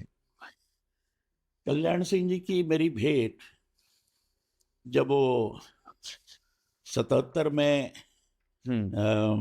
सरकार बनी थी, जी और उस समय स्वास्थ्य मंत्री थे जी तभी सरकार में। जी स्वास्थ्य मंत्री के नाते उनकी भेंट हुई थी, उससे पहले भी एक आध बार 2 बार हुई होगी, लेकिन उस समय हुई थी। बाद में जब जनता पार्टी बन गई, जी तो जनता पार्टी बन जाने के बाद जो जनता पार्टी के पदाधिकारी या राष्ट्रीय कार्य में प्रदेश कार्य समिति इस बारे बने, तो उसमें बराबर मिलना जुलना हुआ करता था। लेकिन बीजेपी बन जाने के बाद, क्योंकि प्रदेश में कल्याण सिंह जी भी महामंत्री थे, मैं भी महामंत्री था, और हमारे तीसरे महामंत्री सूर्यकृष्ण जी थे, संघ के प्रचारक थे वो, और माधव प्रसाद त्रिपाठी जी बीजेपी के उत्तर प्रदेश के अध्यक्ष भी थे, तो उनकी टीम में हम सब लोग थे। तो ज्यादा गहराई वाला संबंध उसी समय से उस समय थोड़ा आप क्लोज ज़्यादा आना स्टार्ट हुए। तो उस समय की जो राजनीति थी उत्तर प्रदेश की, आप लोगों का क्या उसमें रहता था? क्योंकि उत्तर प्रदेश अब तो मैं कहूँगा काफ़ी तेज़ी से आगे बढ़ रहा है, पर आज से 25-30 साल पहले तक उत्तर प्रदेश को, क्योंकि जनसंख्या ज़्यादा है, बड़ा क्षेत्र है, तो पिछड़े राज्यों में गिना जाता था, और तब आप लोग सत्ताधारी भी हुए, पर एक इसका साइड एंगल ही रहता था कि बाहुबलियों की राजनीति, मजबूत लोगों की राजनीति, गन कल्चर, ये सब। तब इस चीज़ को आपने, क्योंकि आपकी राजनीति बिल्कुल अलग, लोगों को जोड़ना, प्रेम भाव जोड़ना, विचारधारा जोड़ना, इस चीज़ को आप लोगों ने टैकल कैसे किया था उस समय? देखिए, भारतीय जनता पार्टी बन जाने के पश्चात जी भारतीय जनता पार्टी की चाहे संसद में हो, चाहे विधानसभा में हो, ताकत कम थी, संख्या कम थी, संख्या कम थी, यद्यपि संगठनात्मक स्थिति हमारी पूरे प्रदेश में अच्छी थी। जी उस समय उत्तराखंड भी था, उत्तर प्रदेश हाँ, के उत्तर अंदर। प्रदेश का पार्ट था। तो संगठनात्मक स्थिति मजबूत थी, लेकिन उसका कन्वर्जन जनप्रतिनिधियों की दृष्टि से हम बहुत कमजोर थे। जी। तो ऐसी स्थिति में जो कानून की दृष्टि से हो या विभिन्न प्रकार की नीतियों के माध्यम से लागू करने की दृष्टि से हो, उसमें हमारा अभाव था। जी। लेकिन प्रतिपक्षी दल के नाते हम काम जरूर करते थे। लेकिन जिस दिन से काम हुआ और इसमें लगातार संगठनात्मक हिसाब से गांव-गांव में हम सब लोगों का जाना हुआ, उसमें बहुत गांव में मैंने अब समझिए उस समय उत्तराखंड सहित उत्तर में लगभग 1000 ब्लॉक थे और मैं समुदाय लगभग 700-800 ब्लॉक में नाइट स्टे किया हुआ। इतना मेरा प्रवास उत्तर प्रदेश आपने कवर कर रखा है पूरा। और ऐसे बाकी सब लोग, कल्याण सिंह जी हाँ। जब अध्यक्ष, माधव प्रसाद त्रिपाठी जी 1980 से लेकर 1986 तक अध्यक्ष थे। जब वो नहीं रहे तो कल्याण सिंह जी पार्टी के अध्यक्ष बने।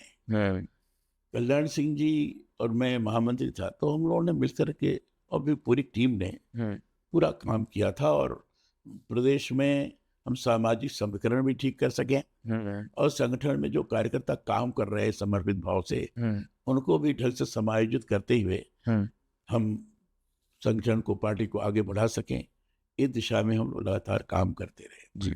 उसी बीच में राम मंदिर संबंधित आंदोलन भी प्रारंभ हुआ और उस आंदोलन में हम लोगों ने बढ़ चढ़ करके भागीदारी की। कल्याण सिंह जी आपका बहुत बड़ा चेहरा था उसमें। बहुत बढ़ चढ़ करके हम लोगों ने भागीदारी की तो और उसमें लगातार भागीदारी का परिणाम हुआ था कि पूरे प्रदेश भर में एक माहौल पैदा हुआ कि राम मंदिर बनना चाहिए जी।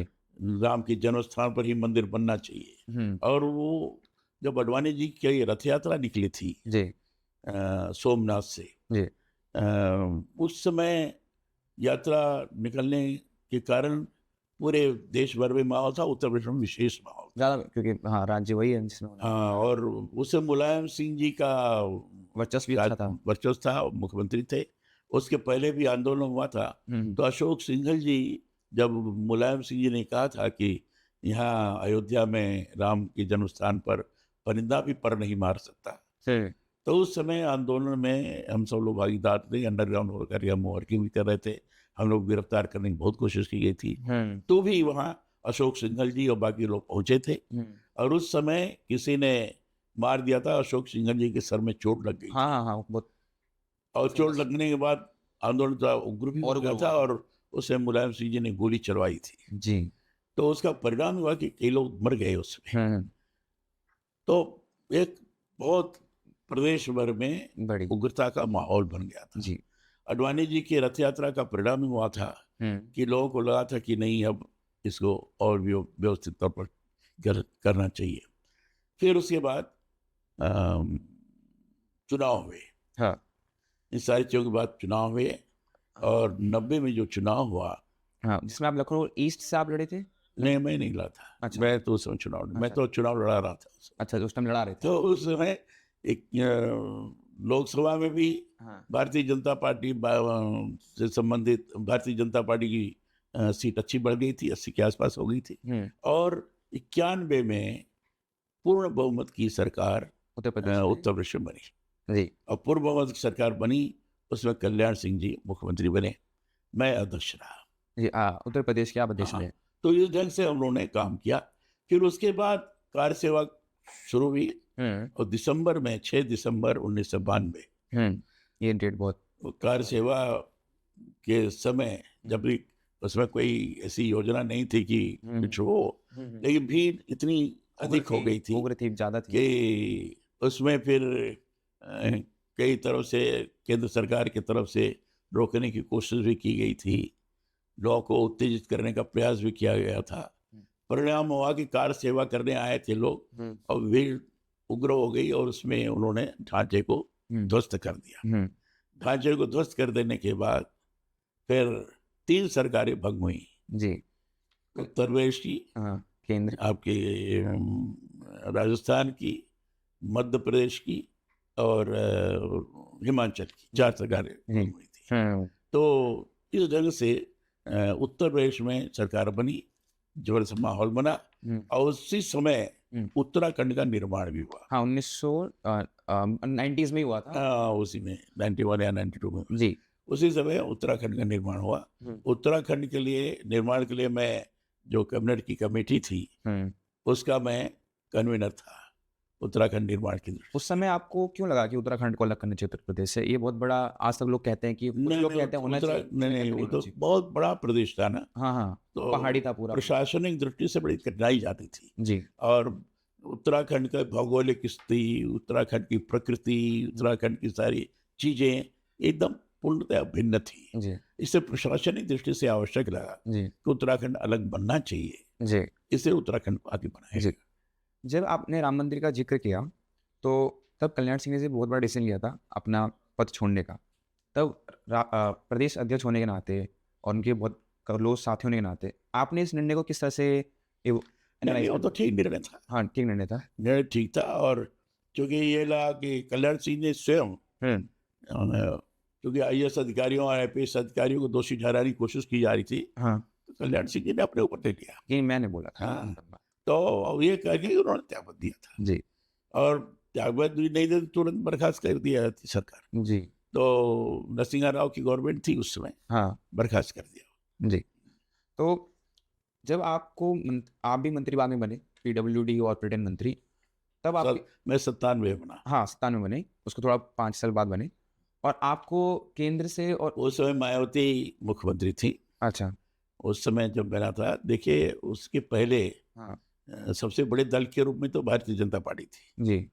लेकिन आपस का बन नहीं पा रहा था। हाँ तो लगभग साल भर के बाद मैं समझता हूँ 96 में चुनाव होते साल भर के बाद ही हाँ ये फिर आपस का तय हुआ। काशीराम जी और सब लोग मिल करके तय किए, अडवाणी जी, अटल जी, सब लोग तय किए कि 6 महीने की नेतृत्वकर्ता बनेंगे। 6 महीने मायावती मुख्यमंत्री रहेंगे, 6 महीने कल्याण सिंह मुख्यमंत्री रहेंगे। मैं उसमें अध्यक्ष था जी। तो जब मायावती मुख्यमंत्री बनी तो हमारे पार्टी के लोगों को लगा कि मायावती के साथ कौन रहना चाहिए अपने दल का जो आपस का समन्वय भी बैठा सके। तो मुझे कहा गया कि आप अध्यक्ष नहीं रहोगे, अध्यक्ष पर छोड़ो और तुम्हें मंत्री बनाया जा रहा है जी। फिर हमें मंत्री बनाया गया जी। तो पहले हम ही दो को केवल शपथ दिलाया गया था, मायावती जी को, मुझे शपथ दिलाया गया था। बाद में फिर मंत्रिमंडल का विस्तार हुआ था जी। तो 6 महीने का तय हुआ था। 6 महीने मायावती जी मुख्यमंत्री रही। उस मंत्रिमंडल में मेरे जिम्मे PWD, फिर बाद में मेडिकल एजुकेशन, फिर पर्यटन, ये 3 मंत्रालय थे जी। मैं इस पे आना चाहूँगा कि अभी तक आप प्रदेश में पार्टी के अंदर और संघ के अंदर काम करते हैं, जब इतना बड़ा पद मिला, आपके काम की प्रशंसा आज तक होती है। जो आपने PWD भी किया, आपको केंद्र से उसके लिए अवार्ड भी मिला था। मुझे ये जानना है कि कोई जब इतना बड़ा पद पाता है, जिसके पास इतना कंट्रोल आ जाता है, PWD पर्यटन, तो एक आपकी मंशा है कि आपकी मंशा क्लीन है कि आप चाहते हो कि ग्राउंड लेवल पे वो काम हो, रोड बने, पुल बने, लोगों के लिए सुविधा हो। पर एक नेता का मन और नीचे 100 लोग उसमें इन्वॉल्व होते हैं, चाहे वो ऑफिसर से लेकर जाते जाते एक मजदूर तक वो बात जाती है। तो वो मैनेजमेंट, वो एजुकेशन लेवल आपने कैसे किया और वो आज तक वो उससे सराहा जाता है कि उत्तर प्रदेश की जो नींव रखी गई पुलों की, रोडों की, उसमें श्री कल्याण मिश्रा जी का बहुत बड़ा हाथ रहा है।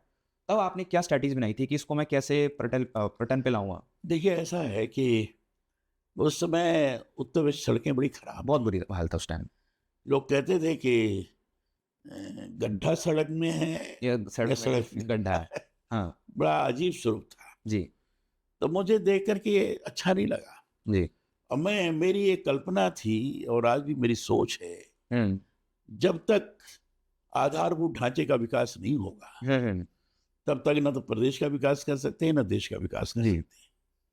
आधारभूत ढांचे के अंदर जो प्राथमिक आवश्यकताएं हैं उसकी पूर्ति के अंदर सड़क है, पानी है, बिजली है, स्वास्थ्य है, शिक्षा है, ये सब आधारभूत ढांचे के अंतर्गत आते हैं। तो जब तक इसका विकास नहीं होगा तब तक हम प्रदेश का विकास नहीं कर सकते जी। जैसे सड़क कनेक्टिविटी प्रदान करती है जी, जुड़ाव प्रदान करती है, आवागमन के स्वरूप को सुविधाजनक बनाती है जी। और इसलिए हमने तय किया, हमने एक स्लोगन दिया, शायद हमारा ही प्रारंभ किया हुआ स्लोगन है, गड्ढा मुक्त अभियान। हाँ तब बहुत चला था। गड्ढा मुक्त, और हमने लोगों ने कहा, PWD वाले कहते थे सर वो तो मानक के हिसाब से करना पड़ेगा, एक बरसात की समय हो नहीं सकता, इसीलिए तो गर्मी या जाड़े का समय ठीक रहता है। हमने नहीं, ये 24 घंटे का काम है और हर महीने का काम, तभी हम जल्दी कर पाएंगे। देखिए माना मैंने, आप पहले गड्ढा भरो, गड्ढा भरना है, क्योंकि वहाँ मेट और बाकी कर्मचारी बराबर के लिए लगाए जाते थे। तो हमने कहा जब बराबर के लिए लगाए गए हैं तो गड्ढा मुक्त होना ही चाहिए। उत्तर प्रदेश और उस अभियान को हमने बड़ा प्रभावी तौर पर चलाया, और इतना प्रभावी चलाया कि जहाँ डैमेज रोड थी उसमें भी गड्ढा नहीं था, डैमेज रोड के अंदर भी गड्ढा नहीं रहता था जी। मैं लगातार मॉनिटरिंग करता था, हमने मॉनिटरिंग का सिस्टम भी बदला था। अच्छा। अब मैं स्वयं करता था, हमारे MOS करते थे, हमारे सेक्रेटरीज करते थे, साथ साथ हमने हर डिस्ट्रिक्ट मजिस्ट्रेट को, डिस्ट्रिक्ट SP को, कप्तान को, सबको निर्देश दे रखा था कि आप भी सड़क की स्थिति को देखिए और उसके लिए हमें रिपोर्ट बना कर दीजिए। हमारे पार्टी के जो प्रदेश कार्यकारिणी के सदस्य थे उनको भी हमने निर्देश दे रखा था, जहाँ भी इस बार चीजें आप लिख कर भेजिए। हमने वहाँ के मंडल के जो कार्यकर्ता थे, अरे सबको ये ध्यान में रहता था कि हाँ रोड गड़बड़ है, ये हमें सूचना प्राप्त हो जाया करती थी। उसका परिणाम हुआ कि 6 महीने के अंदर ही गड्ढा मुक्त अभियान इतना सफल हुआ कि बाकी के प्रदेश के लोग आकर देखते थे कि कैसा गड्ढा मुक्त। और उत्तर प्रदेश को नंबर 1 अवार्ड मिला था, नंबर 1 अवार्ड मिला था उस टाइम। और इतना ही नहीं, हमने जो सड़कों का चौड़ीकरण होता है, पहले चौड़ीकरण की कल्पना नहीं थी। वहाँ पुली बन जाए बड़ी बात है, वन रोड, डबल रोड, यही लोग कहते थे। तो उन्होंने कहा नहीं, सड़क चौड़ी करनी चाहिए। तो चौड़ी करने का भी अभियान हमने प्रारंभ किया जी। सड़कों को चौड़ी कराना शुरू किया और किनारे ईंटें लगाकर, ताकि सड़क टूट न पाए, ये भी व्यवस्था हमने बनाई जी। और ये भी पारदर्शिता उसकी बनी रहे, इसके लिए हर 5 किलोमीटर की दूरी पर हमने एक बोर्ड लगवाया जी कि ये सड़क इतनी दूरी पर, इसमें इतना मटेरियल लगा है, इतना ये लगा है, ये सारी चीजें, इतना लागत इतनी लगी है। इसके अलावा अगर किसी को सूचना देनी हो कि भैया इस नंबर पर शिकायत कर सकता है। आपने ये पैटर्न इसको फॉलो बनाया, स्ट्रक्चर बनाया। और हमने पहली बार एवोल्यूशन होता है, रोड पॉलिसी बनाया। अच्छा, रोड पॉलिसी में इसमें चौड़ीकरण का भी है, डबल रोड का भी है, गड्ढा मुक्त का भी है, ग्रामीण सड़क का, वो 3 प्रकार की सड़कें थी, ग्रामीण सड़क, स्टेट रोड और नेशनल हाईवे। तो इसका भी विभाजन किया था जी कि ग्रामीण सड़क ऐसी होगी, स्टेट हाईवे ऐसी होगी, और नेशनल हाईवे के जो कल्पना करते हैं, तो ये सारा हमने बनाया था। उसका बड़ा अच्छा परिणाम मिला था। पुल हमने अधिकांश स्थानों बनाए। हमने गांव को जोड़ने का अभियान चलाया। गांव को जोड़ने के अभियान में दीनदयाल संपर्क मार्ग योजना चलाई जी। और इसमें जो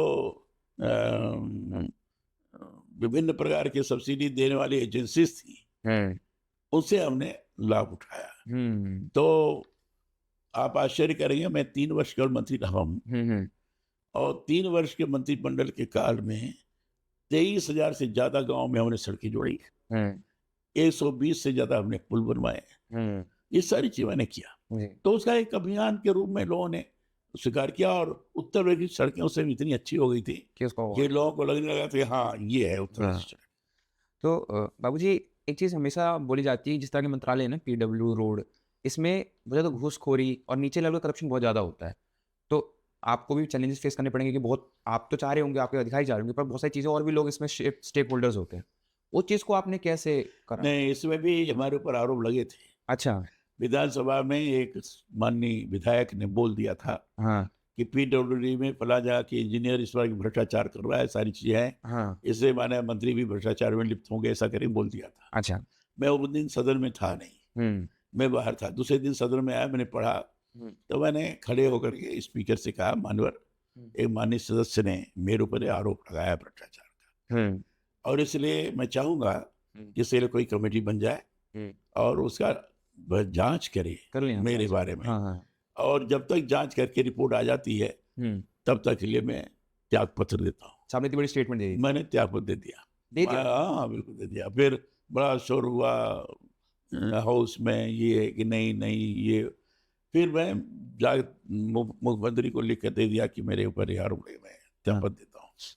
फिर बाद में इंजीनियर को बुलाया गया, इंजीनियर कह रहा नहीं मेरे द्वारा गलती हो गई, चिट्ठी लिखा था उसने और मैंने ऐसा नहीं कुछ कहा था, आदि आदि बोला। हाँ। फिर उनसे मुझे कहा गया नहीं, फिर सदन के अंदर शायद पहली घटना है पूरे विधानसभा के इतिहास में, सदन के अंदर सभी दल के प्रमुखों ने खड़े होकर कहा कि कलराज जी का इस्तीफा वापस होना चाहिए। जी। कलराज जी ने सड़कों के निर्माण में अच्छा काम किया है, मैंने एक तरह से तारीफ उन्होंने की। जी, जी। और सदन के नेता से कहा कि कलराज जी को आग्रह किया जाए कि उनका त्यागपत्र वापस हो। उस समय मुख्यमंत्री जी थे, उन्होंने अटल जी से बात की कि रामनाथ सिंह जी थे ना? नहीं, उस समय राम प्रकाश जी थे। अच्छा, राम प्रकाश जी थे। तो कहा गया कि कलराज जी से कहिए, तो अटल जी का फोन आया कि भाई क्या कर रहे हो तुम वापस अच्छा। तो मैंने कहा ठीक है, हाँ। मैंने जाकर फिर त्यागपत्र वापस लिया, जी। फिर आओ उसके अंदर। तो इसी बड़ी कहानी है। इसलिए बाद में तो लोगों को लगना यार कि उस समय मैं मुलायम सिंह जी की तारीफ करूंगा कि उन्होंने मुझे फोन करके कहा कि आपको नहीं त्यागपत्र देना चाहिए। उन्हीं के दल के व्यक्ति ने, बाबूलाल जी यादव था, उसने आरोप लगाया था, उन्होंने बाबूलाल यादव को बहुत डांटा कि बिना जानकारी किए हुए कैसे तुमने ऐसा किया। अच्छा। हाँ हाँ, तो एक तरह से सभी दल के लोगों का प्यार था। हाँ। इसलिए था कि मैंने हर दल के विधायकों को हाँ।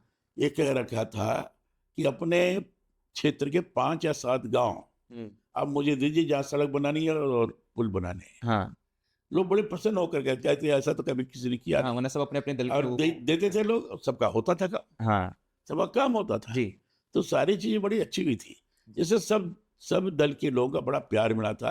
और ये भी हमने कह रहा था कि हर पार्टी के प्रमुख नेता हाँ। अगर किसी काम के लिए कहते हैं, सड़क संबंधी बाकी सारी और चीज होने रहा है तो उसको तुरंत करना चाहिए। जी। लोग करते थे। जी। तो लोगों को लगता था कि सही माने में प्रदेश के अंदर रोड कनेक्टिविटी अच्छी हो, जी। सुविधाजनक हो, इस दिशा में कलराज जी जो कह रहे हैं और हम लोगों को भी इन्वॉल्व कर रहे हैं, ये अच्छी बात है। इससे सबका प्यार मुझे जरूर मिला था, जी। तो इसलिए सब लोगों ने मेरा समर्थन दिया था। आपने भी अटल जी का जिक्र किया और सब जानते हैं कि अटल जी आपको बहुत स्नेह करते थे। मुझे आपसे ये चीज़ पूछनी है, राजनीति तो बहुत सारे किस्से रहे होंगे इनके साथ आपके। पर्सनल लेवल पे अटल जी से आपकी क्या यादें हैं? मतलब जो आप अभी उनका बहुत बड़ा उनका बना 100वें वर्षगांठ का भी बना, तो आपका और अटल जी का कैसा रिश्ता रहा? आपको कैसे याद है देखिए, अटल जी? अटल जी हम लोग को बच्चे जैसा अच्छा। आगे बढ़ाए। अच्छा। हम लोग राजनीति में क्या थे? कुछ नहीं थे। जी। अटल जी भी संघ के प्रचारक रहे, हाँ। तो संघ के प्रचार की मानसिकता को अटल जी अच्छी तरह से जानते थे। हाँ। और अटल जी हर व्यक्ति के मन के स्थिति क्या है उसको अच्छी तरह से पहले समझ लेते थे वो। बड़े ही विशाल व्यक्तित्व के धनी थे। हाँ।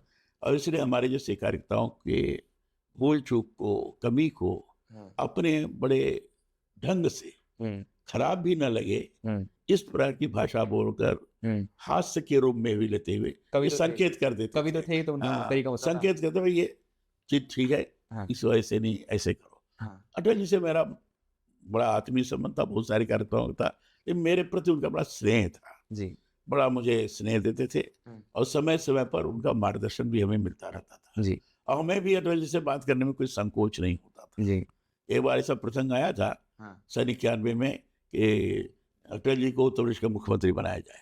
अच्छा, ये बात चल रही थी? चली थी, तो लोगों ने कहा था, तो हमने कहा भाई अटल जी को तो प्रधानमंत्री होना है, हाँ। यहाँ उत्तर प्रदेश के विवाद में नहीं डालना चाहिए। वैसे वो भी विवाद चल रहा है तो लेकिन लोगों ने कहा नहीं, सामूहिक रूप से सब लोग अटल जी से आग्रह करेंगे। अच्छा। तो मैंने अटल जी से जाकर कहा कि अटल जी ऐसा लोग कह रहे हैं, तो अटल जी ने कहा तुम क्या चाहते हो? मैंने कहा आप तो प्रधानमंत्री बनने वाले हैं, आपको नहीं वो स्वीकार करना चाहिए। अच्छा। आप ताज्जुब करेंगे, खैर उनके दिमाग में रहा होगा, हम नहीं कह सकते कि मेरे कहने से हुआ होगा, लेकिन उन्होंने एकदम लोगों को कह दिया कि नहीं, हमें नहीं होना है जी, और उन्हें अस्वीकार कर दिया। तो मुख्यमंत्री पद अटल जी ने उस टाइम छोड़ दिया। तो मैंने कहना है कि हर बात को कहने में हमें संकोच नहीं होता था, यानी इतना इनफॉर्मल संबंध था, खुल के बात कर सकते थे। तो वैसे व्यक्तित्व के लोग बहुत कम मिलते हैं जी। प्रधानमंत्री भी हो गए थे तो भी इसी ढंग से हम लोग की बात होती। वो लोग ऐसा होता है कि पद के साथ साथ उनका गरिमा। प्रधानमंत्री भी मान लो कई राज्यसभा में कुछ भाषण मैंने किया, अच्छा लगा किसी को। एक बार भैरव सिंह जी ने हमारे भाषण में बड़ी तारीफ कर दी। भैरव सिंह जी उपराष्ट्रपति थे और राज्यसभा सभापति थे। उन्होंने अटल जी से कहा कलराज बहुत अच्छा बोले। तो अटल जी का रात के 12 बजे फोन आया आपके पास। अरे भाई आज तो तुम्हारी बड़ी तारीफ कर रहे थे। अच्छा। भैरव सिंह जी तो इस ढंग से प्रोत्साहित करने का उनका अद्भुत तरीका था। उनके मन के अंदर हमेशा कार्यकर्ता कैसे आगे बढ़े, हाँ, इसको लेके चले। कैसे ढंग से सकारात्मक दिशा में वो काम करे, हमेशा उनका कार्य रहता था। जी। एक बार मिसेस गांधी ने पहली बार कहा तो कोई विषय पर चर्चा हो रही थी, हमने भाषण किया था, उस समय मिसेस गांधी थी, प्रधानमंत्री थी और हाउस में बैठी थी, जी। उन्हीं के खिलाफ भाषण था। आपने के खिलाफ भाषण किया था? हमने किया था, उन्होंने मुझे कई बार कहा कि ये ऐसा मैंने नहीं कहा, ये वो सारी बातें हुई। अच्छा, अच्छा। लेकिन बाद में उन्होंने अपने संसदीय कार्य मंत्री से कहा कि कल वो जो कलराज नाम का व्यक्ति है उसको जरा बुलाओ। इंदिरा गांधी जी ने बोला हाँ, कि कल आज ने तो मेरे साथ बोला है। विश्वनारायण सिंह ने मुझसे कहा कि आपको मैडम याद कर रही है, अच्छा, तो मैंने अटल जी से बात की कि कि ऐसा ऐसा हुआ है, मिसेस गांधी बुला रही है। तो अटल जी बड़े ह्यूमर के तौर पर हंस करके, अरे भाई जाओगे, बड़ी तुमने आलोचना की है तो बड़े नाराज होंगी। अच्छा। लेकिन मैं गया, हाँ, लेकिन इंदिरा जी का बड़ा प्यार मिला मुझे, बड़ा उन्होंने मुझे प्रोत्साहित किया। हाँ। उन्होंने कहा कि जब भी ऐसी जरूरत हो तो आप मुझसे कहिए, हम सहयोग करने के हर प्रकार का जी। एक जो बड़े व्यक्ति का होता है वो उन्होंने किया। इसलिए इसीलिए मैंने कहा ना कि उस समय किसी भी दल का नेता होता था, यंग व्यक्ति चाहे किसी भी पार्टी का हो, उसको आगे बढ़ाने में वो सहयोग करते थे। जी।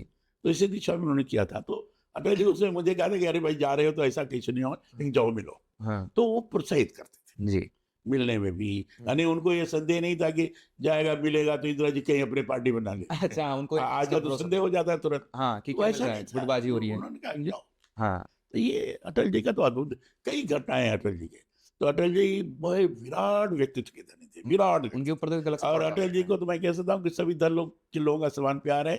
और अटल जी राजनीति में अगर राजनीतिक सन्यासी कहो तो अतिशयोक्ति नहीं होगी, हाँ, हाँ, बिल्कुल, बिल्कुल। क्योंकि उन्होंने एक बार स्वयं कहा था, जब 13 दिन की सरकार थी उसमें तो विश्वास मत के भाषण समय उन्होंने कह दिया था कि हमें नहीं कुछ चाहिए। सरकार आती जाती रहेंगी, बहुत फेमस हुआ था, सरकार आती जाती रहेगी, बस देश का लोग रहना चाहिए। तो ये अटल जी का तो जब अटल जी थे प्रधानमंत्री, तब आपको वैसे आपने कहा कि वैसे ही जैसे पहले एक्सेस था हमारे पास अटल जी का, वैसे तब भी वैसे ही होता था। और तो आपने कोई से एक सीख ली हो अटल जी से, जो आपने अपने खुद के राजनीतिक जीवन में उतारी हो? जो जितना भी नैतिक गुणों का विकास हुआ है, हाँ, जितना भी संसदीय मर्यादाओं का भान हुआ है, हाँ, जितना ही आचार संहिता को अपने जीवन में लागू करके चलने की मानसिकता बनी है, हाँ, अटल जी के आचरण व्यवहार को देख करके ही बनी है। हाँ, अच्छा, क्योंकि संसदीय आचरण व्यवहार जिस जगह अटल जी का रहा, हाँ, वो आदर्श है।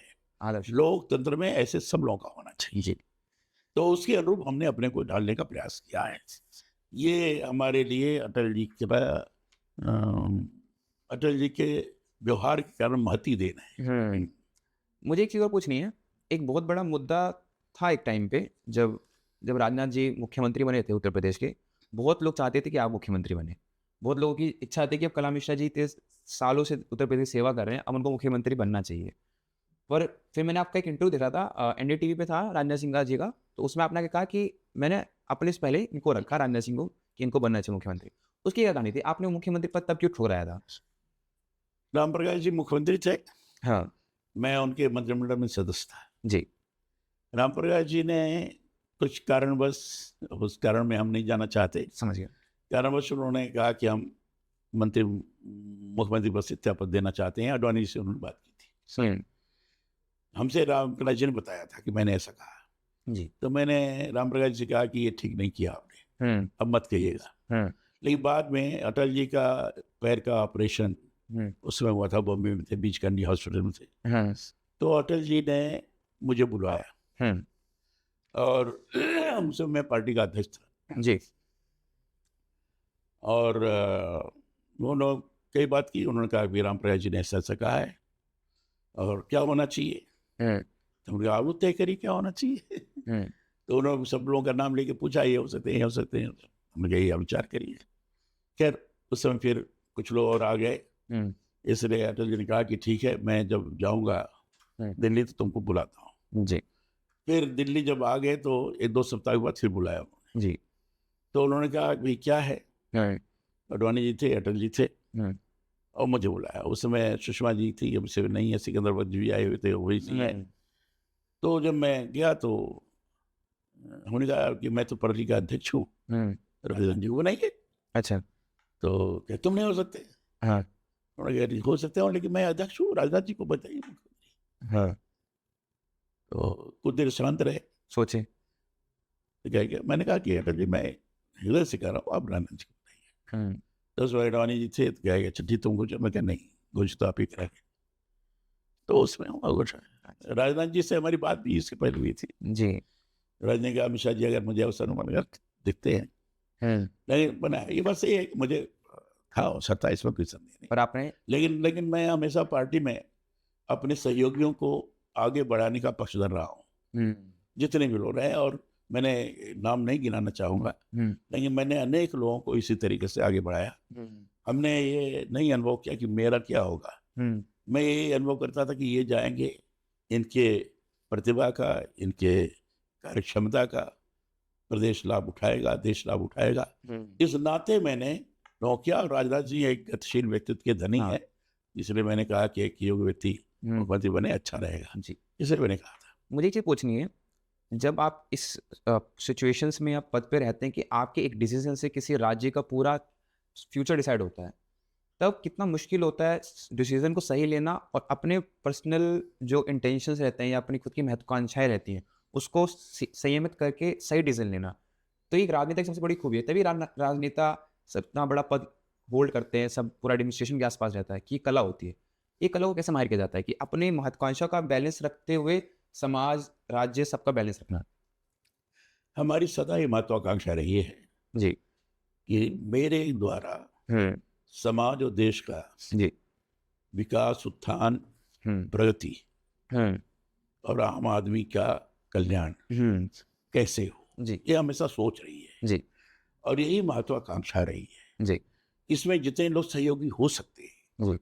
उनको कैसे जोड़ा जाए, हाँ, अपने संगठन के स्वरूप को इस दिशा में कैसे ले जाया जाए, हाँ, इसीलिए मैंने हमेशा काम किया है। हाँ, और इसीलिए इसी में इस प्रकार के कार्य को परिणाम देने के लिए क्या क्या चीज़ें आवश्यक है, तो वैल्यूज़ हैं, मान्यताएं हैं, मूल्य हैं, आचरण है, व्यवहार है, उसके अनुसार भी लोगों को आगे बढ़ाया जाए। ये सोचकर मैंने जितने भी हमारे साथ काम करने वाले लोग थे, उनको आगे बढ़ाने में मैंने कभी संकोच नहीं किया। जी। तो दिखता है आपके काम में। हाँ, संकोच नहीं किया। भले ही मुझे लगता था कि इसमें मेरा नुकसान होगा, व्यक्तिगत नुकसान हो सकता, हुआ है, हाँ, मुझे मैं वर्णन नहीं करूँगा क्या क्या हुआ, लेकिन हुआ है। हाँ, ये हमने हमेशा किया है, आज भी कर रहा हूँ मैं। मैंने जब राज्यपाल साहब तो भी मैंने किया, हाँ, कई चीजें ऐसी हैं जो मैंने किया, हाँ, लेकिन उसको हो सकता है दूसरे रूप में लिया होगा। जी। लेकिन मेरी सोच लगातार यही रही है, आज भी है, और मृत्यु पर्यंत तक रहेगी। इसलिए हमने अपने को जमीन से जोड़ कर रखा है। हम अपने को कभी ये नहीं सोचे कि मैं बहुत बड़ा हूँ। हाँ, इसे हमारे पास सब लोग मिलने के लिए आते हैं, जी। कोई संकोच नहीं करता है, जी। जो मिलता है वही अपनापन अनुभव करता है, जैसा आप हमारे चाहे गरीब आदमी हो, हाँ। चाहे अमीर आदमी हो। हाँ। तो इसलिए इस कारण करता है कि हमारे मन के भाव बड़े शुद्ध है, वैचारिक दृष्टि हमारी बड़ी स्पष्ट है, जी। काम का करने का तरीका पारदर्शी है, निजी स्वार्थ उसमें लेश मात्र नहीं है। इसलिए मैंने हमेशा हर प्रकार का कष्ट मैंने सहा है, हाँ। नहीं उसकी चिंता नहीं की हमने। ये प्रारंभ से रहा, जब विद्यार्थी था तब से रहा मैं, संघ का कार्यकर्ता होने के मैं भी विद्यार्थी था, तब से मैंने दूसरों को मदद करने में अपना गर्व का अनुभव करता था। तो प्रारंभ से ही रहा है जी। ये सोच रही है, आज भी वही सोच विद्यमान है। जी। मुझे आपसे पूछना है कि आपने तो हर दौर देखा, फिर एक बहुत बड़ा दौर आया भारतीय जनता पार्टी में, जब श्री लाल कृष्ण आडवाणी वाजपेयी जी का ट्रांजिशन पीरियड हुआ, फिर ट्रांजिशन पीरियड होते थे, आज हम देख रहे हैं मोदी जी, अमित शाह। ये जो ट्रांजिशन पीरियड हुआ भारतीय जनता पार्टी में, इसमें आपकी क्या भूमिका रही और आपने इसको किस तरह से देखा, और प्रचंड सक्सेसफुल हुआ जो ट्रांजिशन पीरियड, बहुत स्मूथली हुआ, बाकी पार्टियों में नहीं हो पा रहा है। हम बाकी पार्टियों में देखते हैं कि एक परिवार के लोग हैं वही चला रहे हैं, या जो पुराने लोग हैं उन्हीं के 4-5 लोग चल रहे हैं, या पीढ़ी से पीढ़ी ट्रांजिशन अच्छे से नहीं हुआ। बीजेपी ने इसको बहुत सक्सेसफुली ट्रांजिशन किया, अटल बिहारी वाजपेयी जी और आडवाणी जी के बाद मोदी जी, अमित शाह। ये ट्रांजिशन पीरियड को आपने कैसे देखा, उसमें आपकी क्या भूमिका रही और कैसे देखा? देखिए, ये हमारे पार्टी की विशेषता रही है। जी। हमारी पार्टी ने कभी परिवारवाद में विश्वास नहीं किया। जी। हमारे पार्टी ने हमेशा कार्यकर्ता के प्रतिभा, समर्पण, कार्यक्षमता को महत्व दिया है। जी। कौन आगे बढ़ करके कर सकता है, कौन पार्टी के विचार को आचरण व्यवहार के माध्यम से क्रियान्वित कर सकता है, और कौन जो ने भारत को विश्व गुरु के स्थान पर प्रतिष्ठित करने का स्वप्न सजाया है, इस दिशा में आगे बढ़ सकता है। ये हमारे पार्टी की सोच रही है और है, और इसलिए इस सोच के अंदर जितने लोग भी आते हैं, हाँ संगठन ने जितने लोगों को तैयार किया है जी ऐसे लोगों को हम इसमें जोड़ते हैं। जी उसी का परिणाम है कि सामान्य परिवार के रहने वाले लोग पार्टी के अध्यक्ष हैं, जी सामान्य परिवार के रहने वाले पार्टी के मुख्यमंत्री हैं, सामान्य परिवार के रहने वाले लोग जो जिनके बारे में कोई सोच भी नहीं सकता था, केंद्र तक पहुंच रहे हैं। केंद्र तक पहुंचे हैं। हाँ। हम सब लोग उसी में रहे हैं। और मोदी जी सामान्य परिवार के थे, वो तो बहुत ही सामान्य प्रकार से थे। हाँ आज हमारे भारत के प्रधानमंत्री है, हाँ पहले संघ के प्रचारक थे, काफी समय तक प्रचारक के नाते जनसंघ के संगठन मंत्री बने, फिर महामंत्री बने, महामंत्री बनने के बाद उनको मुख्यमंत्री का दायित्व दिया गया, गुजरात के मॉडल स्टेट के रूप में तैयार किया, और बाद में भारत के प्रधानमंत्री बने। भारत के प्रधानमंत्री होकर पूरे विश्व में उन्होंने भारत को उसके अनुसार दिखाया है, गौरवान्वित किया है जी। और विरासत कैसी होनी चाहिए है, कैसी है भारत, कैसे ट्रांजिशन सही माने में दुनिया को पहली बार दर्शाने का भारत के वर्तमान प्रधानमंत्री ने किया है जी। इसी ढंग से अमित शाह जी का है। हाँ। अमित शाह जी भी बड़े प्रतिभा के धनी हैं, बड़े योग्य दृष्टि रखने वाले हैं, व्यवहारिक सोच रखने वाले हैं, किस परिस्थिति में कौन से निर्णय लेना वो बहुत अच्छी तरह से जानते हैं, त्वरित बुद्धि वाले हैं, प्रेजेंस ऑफ माइंड बड़ा काम करता है, मैनेजमेंट कैसी स्ट्रेटजी बननी चाहिए, चाहे चुनाव की हो चाहे किसी प्रकार की हो, और हर स्तर पर हमें जो लक्ष्य प्राप्त करना है उस लक्ष्य को प्राप्त करने के लिए हम प्रयास करेंगे, इसमें कोई संकोच नहीं करते जी। और इसलिए आज पार्टी की स्थिति है, भारत के प्रधानमंत्री के रूप में नरेंद्र मोदी जी दुनिया में एकदम एक नेता के रूप में है, और अमित शाह जी के बारे में स्वाभाविक रूप से समझाते हैं, सब लोग हैं, अमित शाह जी हैं, राजनाथ जी हैं, नितिन गडकरी हैं, शिवराज जी, सब लोग अच्छे लोग हैं। आपकी बात की जो पीढ़ी है, हाँ, बहुत अच्छे लोग हैं। अच्छा, इन लोगों ने सबने मिलकर बहुत भारत के प्रगति में अभूतपूर्व प्रयास किया है, चाहे आधारभूत ढांचे का प्रश्न होगा जी, चाहे भारत के अंतरिक्ष में भी अपना नाम कमाने का सवाल होगा, चाहे रक्षा के क्षेत्र में होगा, चाहे किसी भी क्षेत्र में होगा, चाहे स्वदेशी को आगे बढ़ाने का प्रयास होगा, स्वाभिमान को जागृत करने का होगा, भारत को आत्मनिर्भर बनाने का होगा, ये सारी चीजें इन लोगों ने अपनी योजनाओं के माध्यम से आम जन के सहयोग के आधार पर आम जन से सहभागिता स्थापित करते हुए ये काम किया। जैसे मैं आपकी किताब देख रहा था तो आपकी बहुत पुरानी पिक्चर्स थी मोदी जी के साथ, तो आपकी पहली याद मोदी जी के साथ क्या थी? मोदी जी से हमारे बहुत पहले की भेंट है। मोदी से चूंकि आयु में मैं मोदी से बड़ा हूँ, 8 से 9 साल बड़े हैं आप, और आयु में बड़े होने के नाते जो ये कार्य करने की जिम्मेदारी मुझे बाकी प्रदेशों की भी दी जाती रही चुनाव के दौरान, तो महीने भर मैं गुजरात में भी रहा हूँ, तो उस समय मोदी से भेंट हुई है। जो समय छोटे थे मोदी जी, हाँ, तो कभी कभी चर्चा करते हैं कि मुझे ध्यान नहीं है, लेकिन उन्होंने चर्चा करके मुझे बताया था कि हम लोग छोटे थे, आप जाते थे, बैठक लेते थे, कहते पर्चियां बांटने हुआ है, अच्छा, तो हम लोग पर्ची बांटने जाते थे। हाँ, तो पब्लिक मीटिंग में बोले, कभी कभी हम जैसे भाषण करके उतरे, तो कभी कभी बताते हैं कि जहाँ उठे चाय पी रहे तो वहाँ चाय पिलाने के लिए पहुंचे। तो संबंध तो मोदी से बहुत पहले के, और लेकिन मोदी जी संघ के प्रचारक के रूप में और संघ के बीजेपी के संगठन मंत्री के रूप में जब से काम करने प्रारंभ किया, तो उनके क्षमता के बारे में जानकारी प्राप्त हुई जी, और उनकी सोच के बारे में जी।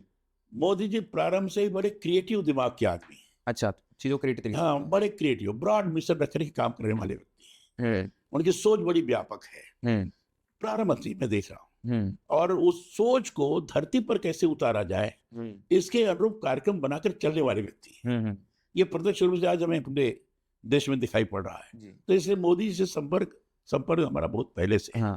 और सौभाग्य है कि जब भी मुख्यमंत्री का संपर्क लेते थे, व्यक्तिगत रूप से फोन करके मुझे वो बुलाते थे जी। मैं चाहता था, वो अपना एक कार्यक्रम रखा था उन्होंने सभी धर्म के लोगों के साथ यात्रा करने का, उसमें व्यक्तिगत रूप से मुझे फोन करके, आपकी स्पीच मैंने देखी थी, उनके साथ भी थी एक, जरूर, तो व्यक्तिगत रूप से उन्होंने मुझे बुलाया था। तो समय समय मेरे संबंध प्रगाढ़ थे, बुलाते थे, और जब यहाँ आए तो मुझे उन्होंने चुनाव लड़ने के लिए जबरदस्ती किया। नहीं तो मैं जहाँ से चुनाव लड़ा था वहां से तो डॉक्टर जोशी ने कहा हम चुनाव लड़ेंगे, वाराणसी से मोदी चुनाव लड़े और कानपुर से मैं लड़ने वाला था, तो वहाँ डॉक्टर जोशी लगे। तो मैंने कहा मैं नहीं लड़ूंगा, लेकिन अमित शाह जी ने कहा कि नहीं नहीं, मोदी जी चाहते हैं आपको चुनाव लड़ना है। तो हमें तो कभी सोचता नहीं था कि मुझे लोकसभा का चुनाव। देवरिया से चुनाव लड़ना पड़ेगा। अच्छा, फिर आप 2014 में जो लड़े तो ले जीते। मुझे लड़ा दिया, हाँ भगवान की कृपा से मैं अच्छे मत से जीत गया। जी। तो इसलिए संबंध हमारे प्रगाढ़ थे, और पहले चुनाव में मुझे कैबिनेट में मंत्री बना दिया। हाँ, आप एमएसएमई के मंत्री। हाँ, फिर मैं जब 75 वर्ष पूरा किया हाँ, तो मैंने स्वयं त्याग पत्र दिया, तो वो आश्चर्यचकित रहे। जो रूल रहता है उसका। उन्होंने आश्चर्य व्यक्त किया कि अरे कलराज जी, सब लोग तो जो ऐसा करते नहीं। मंत्री के लिए लोग रहते हैं और आप छोड़ हाँ, रहे हैं। दे रहे। हाँ। मैंने कहा नहीं साहब, मुझे पता है 75 वर्ष की बात का, तो ये तो कार्यकर्ताओं के लिए आदर्श होगा। हाँ, और फिर बाद में हमें एक जिम्मेदारी दी गई गवर्नर। हरियाणा प्रदेश के चुनाव लड़ाने की, अच्छा, हमने तो चुनाव। प्रभारी के रूप में जी जी। सांसद का, हाँ और 10 सीटें 10 की सीटों जीते। हाँ उसके बाद मुझे तुरंत गवर्नर बना दिया जी। हिमाचल का, हाँ और फिर मुझे राजस्थान का गवर्नर बनाया। जी आज मैं हूँ, मेरी बात होती रहती है फोन से। जी। तो इसलिए मोदी जी से संबंध मेरे बहुत पुराने हैं, और अमित शाह जी से भी। ये सब लोग आज के टेक्नोलॉजिकल डेवलपमेंट के साथ ही साथ संवेदनाओं का भी ध्यान रखते हुए बैलेंस। देश और प्रदेश के विकास में लगातार रत हैं, आगे बढ़ रहे हैं। हाँ। और संवैधानिक व्यवस्था ठीक से चले, जी। इसको लागू करने के लिए कड़े से कदम उठाने में कोई संकोच नहीं करते हैं। भारत की एकता एकात्मता बनी रहे, जैसे 370 धारा जो कश्मीर में थी, जो उस एकात्मता को खंडित करने में बाधक थी, उसको भी समाप्त किया उन्होंने।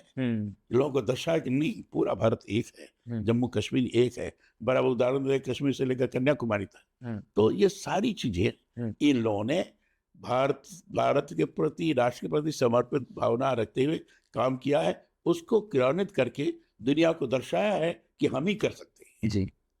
ये स्वरूप निर्माण किया है। तो ये बड़ी चीज। जब मोदी जी के बारे में आप बात करें तो राजनीति के अलावा व्यक्तिगत तौर पे आपको उनकी ऐसी क्या खूबी लगती है कि जिसकी वजह से वो इस पद तक पहुंचे? आपने भी ऑब्जर्व किया होगा। मैंने कहा ना, मोदी जी बड़े दृढ़ संकल्प के धनी है। जो सोचते हैं वो एक बार संकल्प लेते हैं ना तो उसे पूरा करते हैं जी। और जो भी दृढ़ संकल्प का धनी होता है, हाँ, जिसकी सोच व्यापक होती है, बड़ी होती है, वो इस तक पहुंचता है। वो किस परिवार में पैदा हुआ, किस परिवार में पैदा नहीं हुआ, वो मैटर नहीं करता है। फिर जब इस दिशा में चलता है तो अनेक कठिनाइयां आती हैं जी। वो कठिनाइयों को पार कर ले जाता है जी। वो काम मोदी जी के हुआ है।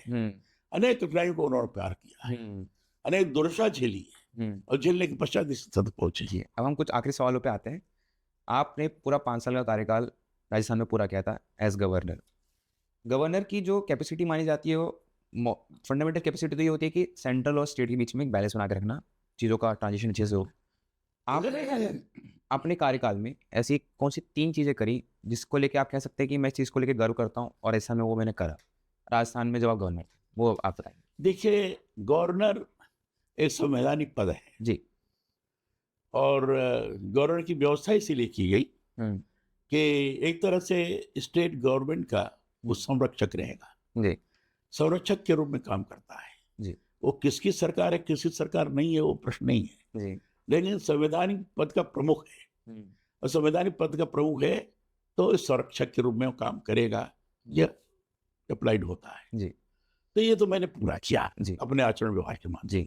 दूसरा, स्टेट और सेंटर में सामंजस्य बना रहे, इस दिशा में मैंने लगातार प्रयास किया और उसमें करने में मुझे सफलता भी मिली। तीसरी चीज जो मैंने किया, मैंने संविधान को आम जन के अंदर कैसे उतारा जाए, इसका अभियान हमने चलाया, और यह अभियान हमने 2 तरीके से चलाया जी। कैसे? विभिन्न विश्वविद्यालयों में मैंने संविधान स्तंभ बनवाया।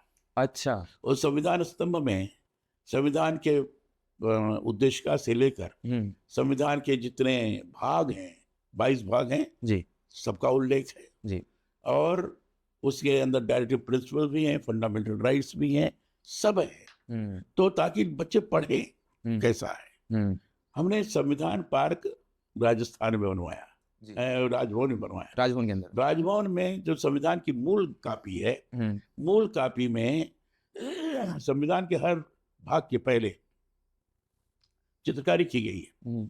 डॉक्टर राजेंद्र प्रसाद जी ने इच्छा व्यक्त की थी कि ऐसी चित्रकारी जी हो जो भारतीय संस्कृति और सभ्यता से संबंधित हो जी, ताकि संविधान लगे कि संविधान भारत का है, भारतीय संस्कृति सभ्यता से ओतप्रोत है, ऐसा लगे। तो इसलिए शांति निकेतन के नंदलाल बोस जी को उन्होंने कहा कि आप करिए।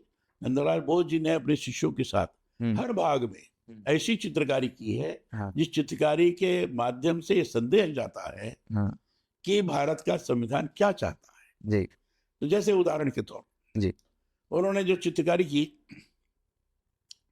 जो फंडामेंटल राइट्स है, हुँ, जो मौलिक अधिकार हैं, मौलिक अधिकार के पहले की जो चित्रकारी है, वो चित्रकारी है कि भगवान राम, लक्ष्मण, सीता, ये सब लोग अयोध्या गमन कर रहे हैं लंका से। जी, चित्रकारी, जो मौलिक अधिकार हमारे होंगे, हुँ, भगवान राम को मर्यादा पुरुषोत्तम कहा जाता है, हुँ, वो मौलिक अधिकार मर्यादा से युक्त होना चाहिए, जी, उद्दंडतापूर्ण नहीं होना चाहिए। जी, ये उसका संदेश है। हुँ, दूसरा जैसे डायरेक्टिव प्रिंसिपल है, हुँ, डायरेक्टिव प्रिंसिपल के पहले की जो चित्रकारी है, भगवान कृष्ण अर्जुन को गीता का संदेश दे रहे हैं। जी, अच्छा, हमारे जो प्रिंसिपल्स हैं, हमारे जो कानून बनेंगे, जैसे गीता का मंत्र, गीता के श्लोक पवित्र हैं, हुँ, शाश्वत हैं, जी, लोग तो जीवन में आचरण करने का प्रयास करते हैं। हुँ, उसी तरीके से जो हमारा कानून बनेगा, हुँ, वो गीता के मंत्र जैसा होगा। जी, उसका पालन करना हर भारतीय का परम कर्तव्य होगा। हुँ, ये उसका संदेश है। हुँ, ये इस ढंग से चित्रकारी के माध्यम से दर्शाया गया है। जी, इसे एक एक का मैं वर्णन कर सकता हूँ। बहुत तो मेरा कहना है कि संविधान हमने इस तरीके से बनाकर राजभवन में प्रतिष्ठित किया, लोग देखने के लिए आते, हुँ, ताकि संविधान क्या है इसे। और उसी में मैंने कहा, जहाँ भी मैं कन्वोकेशन में जाता था, जी, जहाँ मैं सार्वजनिक सभाओं में जाता था, हुँ, मुझे पता लगा था कि संविधान की उद्देशिका के बारे में किसी को जानकारी नहीं है। जी, लोगों को पता ही नहीं कि हमारा उद्देश्य, संविधान का प्रेम्बल क्या है। हुँ, तो उसमें मैं हर कन्वोकेशन में खड़ा होकर, सभी को खड़ा करके संविधान के उद्देशिका को पढ़ता था और लोग दोहराते थे। हुँ, और संविधान में मौलिक अधिकार की बात तो सब लोग करते हैं, लेकिन मौलिक कर्तव्य की बात कोई नहीं करता। हाँ, बस अधिकार चाहिए मौलिक कर्तव्य 11 है, हाँ, उसको भी मैं पढ़ता था, हाँ, सार्वजनिक सभाओं में भी, कन्वोकेशन में। हाँ, ये बहुत बड़ी चीज है। जी, तो 3 चीजों को मैंने काफ़ी प्रभावी तौर पर हाँ, रखने में सफलता प्राप्त की है। हुँ, मैं सफलीभूत हुआ हूँ। हुँ, इसे राज्यपाल के नाते बाकी के विश्वविद्यालयों में शिक्षा कैसी हो, बाकी सारी चीज ये तो किया हो, पता है। ट्राइबल में उनके विकास के लिए क्या करना, ये भी हमने, बजट पूरा खर्चे नहीं होता था, हमने पहली बार खर्च करवाया। ये सारी चीजें हमने करवाया। जी, लेकिन 3 चीज आपने पूछा, तो 3 चीज के माध्यम से जी। हमने पूरे संवैधानिक पद की गरिमा को व्यवस्थित करने का हमने प्रयास पर किया। कांग्रेस और एक थोड़ा कंट्रोवर्शियल है, पर आप पे काफ़ी आरोप लगे कि अशोक गहलोत जो मुख्यमंत्री थे राजस्थान के, वो कई बार उन्होंने कहा या उनके द्वारा या उनकी कांग्रेस द्वारा कि आप उनके साथ ज़्यादा अच्छा कोऑर्डिनेशन आपका नहीं हो रहा है या आप उनकी सुन नहीं रहे। हैं? जब ये मीडिया में मैंने देखा था, कुछ देख रहा था कि आपकी और जो अपने अशोक गहलोत जी थे, थोड़ा कोऑर्डिनेशन नहीं बैठ रहा था। तो वो जो कंट्रोवर्सी हुई थी, तो उसको आपका क्या पक्ष है? क्यों लोगों ने अपना पक्ष रखा? मैंने, हमारे तो बड़े अच्छे संबंध बन गए। आपके तो अच्छे संबंध थे। मैंने अशोक गहलोत से जो चीज पहले हुई थी, हाँ, जो मैं, चूंकि ये सदन बुलाने की प्रक्रिया पर था, जी, वो चाहते 3 दिन के अंदर बुला लिया जाए। हाँ, और ये बात सही, कैबिनेट का डिसीजन राज्यपाल को मानना पड़ता है। जी, लेकिन उसमें राज्यपाल को इतना विवेकाधिकार है हाँ, कि कुछ सवाल पूछ सकता है उसमें। अच्छा, तो केवल मैंने, जो नियम है कि 21 दिन की सूचना पर बुलाना चाहिए, अच्छा, कैबिनेट कहता है। मान लो अगर कोई विशेष चीज होती है, हाँ, तो कैबिनेट तय करता है कि ये इस कारण से हुँ, इतने दिन का सदन बुलाया जाए, हुँ, ये बना के देता है। जी, ये नहीं दिया गया था। अच्छा, मुझे दिया गया था 3 दिन में सदन बुलाइए, 4 दिन में बनाइए। हाँ, मैंने केवल इतना कहा था कि ये तो लिख दो कि किस कारण बुलाना है, हाँ, विश्वास मत प्राप्त करना है तो इसके लिए बुलाना है। हाँ, लेकिन वो लिखने को तैयार नहीं थे। अच्छा, हमने कहा वो लिख के दीजिए तो हम करेंगे। जी, तो उसमें थोड़ा हल्का चला। चला था। फिर बाद में चीजें ठीक हुई। अब वो स्वर्गीय पटेल जी थे, जो कांग्रेस के नेता थे, जी, तो उन्होंने मुझे फोन किया कि कला जी, हुँ, तो मैंने कहा नहीं, 21 दिन का समय है, उसमें से 4-5 दिन घटा दीजिए, इतना समय लगा है, हुँ, हम बुलाने को तैयार हैं। हुँ, फिर अशोक गहलोत से बात हुई, उन्होंने कहा सब ठीक है, बुलाए तो। जी, हमारे संबंध बहुत अच्छे हो गए हाँ, थे। संबंध तो आपके अच्छे थे, बस थोड़ा संबंध अच्छे हो गए थे। और आप आश्चर्य करेंगे, सबसे अधिक बिल मैंने रोका था। अच्छा, हाँ, लेकिन मैं रोकता था, मैं कह के रोकता था, हुँ, भाई गहलोत जी इसमें ये चीज़ है, मैं, ये बिल ठीक नहीं है।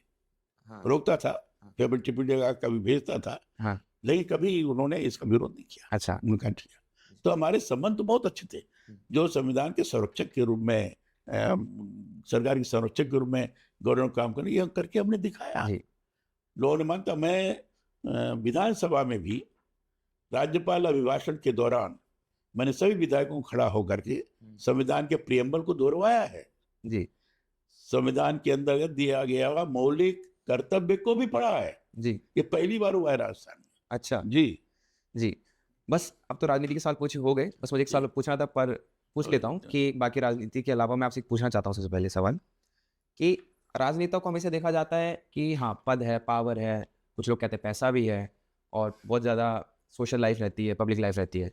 आपने अपने 60 साल की राजनीति में जो भी आपने करी है, देखी है, समझी है, आपने ऐसा कोई आपके अंदर एक वो रह गया कि अगर मैं राजनीति में नहीं होता तो मैं शायद अपने परिवार को ज़्यादा अच्छा कर पाता है, कुछ भी होता है, सबकी एक महत्वाकांक्षा होती है पर्सनल लेवल पे, राजनीति सोशल लाइफ से हटके एक राजनेता बनने के लिए क्या क्या त्याग करने पड़ते हैं? देखिए, हमारे लिए हमारे दिमाग में शुरू से ही हाँ देश के लिए, राष्ट्र के लिए अपने को समर्पित करके सोचा करते थे प्रारंभ से ही। जी। समाज में जो वंचित हैं, गरीब हैं, इनको कैसे साथ में जोड़ें, छूत अछूत का भाव है, इसको हम कैसे समाप्त करें। मैं जो छोटा लड़का था तभी से मैं कर रहा हूँ। इसे मेरे दोस्त ज़्यादातर अनुसूचित जात के होते थे, मोस्ट बैकवर्ड क्लास के होते थे। इस टाइप के लोगों को अपने साथ में जोड़कर हम चलते थे, साथ में खाना खाते थे। तो हमारे निजी परिवार के लिए हम क्या करेंगे कभी दिमाग में बात रही ही नहीं। अच्छा। वो ठीक है, स्वाभाविक रूप से जो हमारी आमदनी होती थी, हमारी तनख्वाह है, भाई सच्चे, इसी से हमारे परिवार का भरण पोषण चलता रहा है। जी हमने और इसीलिए कुछ किया नहीं है, जी क्योंकि हमारी सोच भिन्न प्रकार की थी। जी। हमारी सोच ये नहीं थी कि हमारा परिवार ऐसे आगे बढ़ जाए। क्योंकि मैं देख रहा हूँ कि अब परिवार ठीक चले, हाँ, खान पान में दिक्कत न जाए, हाँ, बच्चे ठीक से पढ़ लें, ये जरूर रहता था। बस। वो करते थे, इतनी जिम्मेदारी है, ये पालन करता था। ये ठीक है कि हम अपनी लड़कियों को किसी उसमें नहीं लगा पाए या या किसी को हम कोई एजेंसी नहीं ले पाए, ये सब नहीं। वही मैं वही देख रहा था कि जिस तरह के पदों पे आप रहे हो, राज्यपाल, केंद्र मंत्री, मैं बहुत सब पदों पर तो ऐसे रहा हूँ कि बहुत कुछ कर हाँ सकता पद, था। वही मैं कहना चाह रहा हूँ कि हाँ। बड़े बड़े राजनेता अपने बच्चों को कहीं ना कहीं बड़े पद पे या किसी मंत्री विधायक तो बना ही देते हैं।